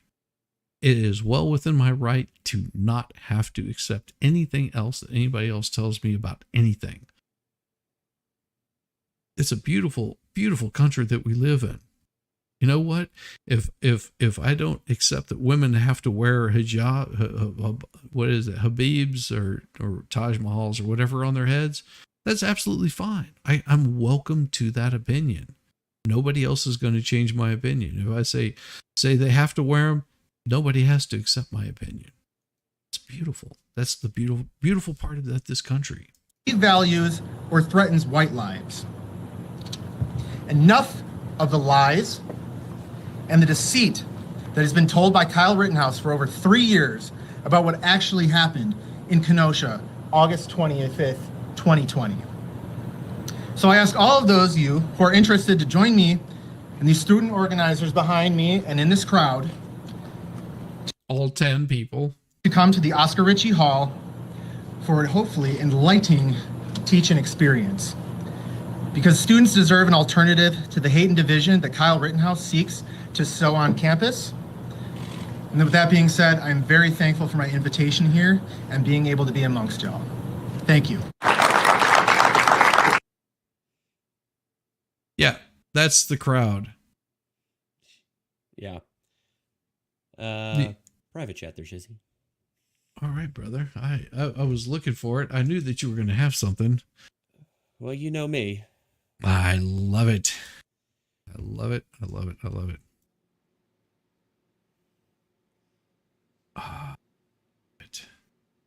And It here is we from, yeah, Fox 6 now. So Oh yeah, here we go. This is beautiful and wonderful. Thank you, Kaiser. real quick, first our base story at should 9. be at 1:22, 1:22 that he is. Oh no, we're gonna play the whole damn thing because this is beautiful. The man who was shot by Fantastic. Kyle Rittenhouse and survived takes the witness stand as week 2 of the captivating homicide trial gets underway. Our Casey Cronus live from the Kenosha County Courthouse tonight with what was revealed in court earlier today. Casey? Gage Grosskreutz, who was shot and badly injured, told the jury he believed Rittenhouse She's a was cutie. an active shooter. He says that he admitted But to the having a gun, turtleneck makes one me that suspicious. he never intended to use. I know, right? Looking for the I was Adam's never apple. trying to kill the defendant. I thought that the defendant was an active shooter. All eyes were on the witness stand Monday as week 2 of the Kyle Rittenhouse trial kicked off with testimony from Gage Grosskreutz. He describes being just feet away when Anthony Huber was shot and killed by the Illinois teen during unrest last summer. In that moment, I felt that I had to do something to try and prevent myself from being killed or being shot. Grosskreutz recounts putting Wrong. 100% wrong. 100% wrong. You had to do nothing because he was running away from you assholes. his hands in the air, but also admitted he was carrying a Right there. handgun when he approached the now 18-year-old. Grosskreutz, who suffered extensive injuries to his right arm, says he had no intention of hurting Rittenhouse, telling the jury in his mind he was attempting to stop a threat Here we and go. protect himself. Here it It comes. wasn't until you pointed your gun at him, advanced on him, with your gun, now your hands down, pointed at him, that he fired, right? Correct. Also testifying Yep. was a member of the Wisconsin And State boom. Crime Lab. Done. This is the report that I issued for this specific case. A police officer We were. Yeah, we got him. Yeah, he's a dumbass. Simple as that. Simple as that. Just being, whenever the dumb fuckery happens along, we have a thing here.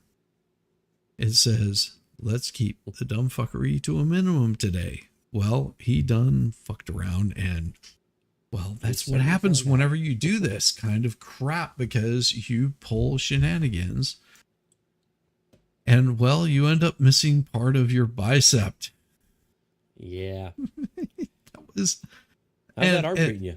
Yeah, I bet it makes it feel better because now you're using the other arm to jerk off with. Just saying, you could have. Every night's the stranger in his house. Yeah, plus, yeah, like who is this guy with a weak, flimsy arm that's jerking me off? Oh, well, that's me. Aren't I special? I am wonderful. I am glorious. I am happy. Just like, dude, I don't know what to tell this guy except, well, you shouldn't have done that. Simple as that. You effed around, you found out. And with that, everybody, you have a wonderful night. And we were going to see you on the flip side. Tomorrow night is going to be over at the Expert. I may do something in the middle of the day. I don't know yet. It depends on what all I get done. But you folks have a wonderful night. And make sure you like and subscribe to this man right over here because he's awesome. Look at that sexy smile. Peace, y'all.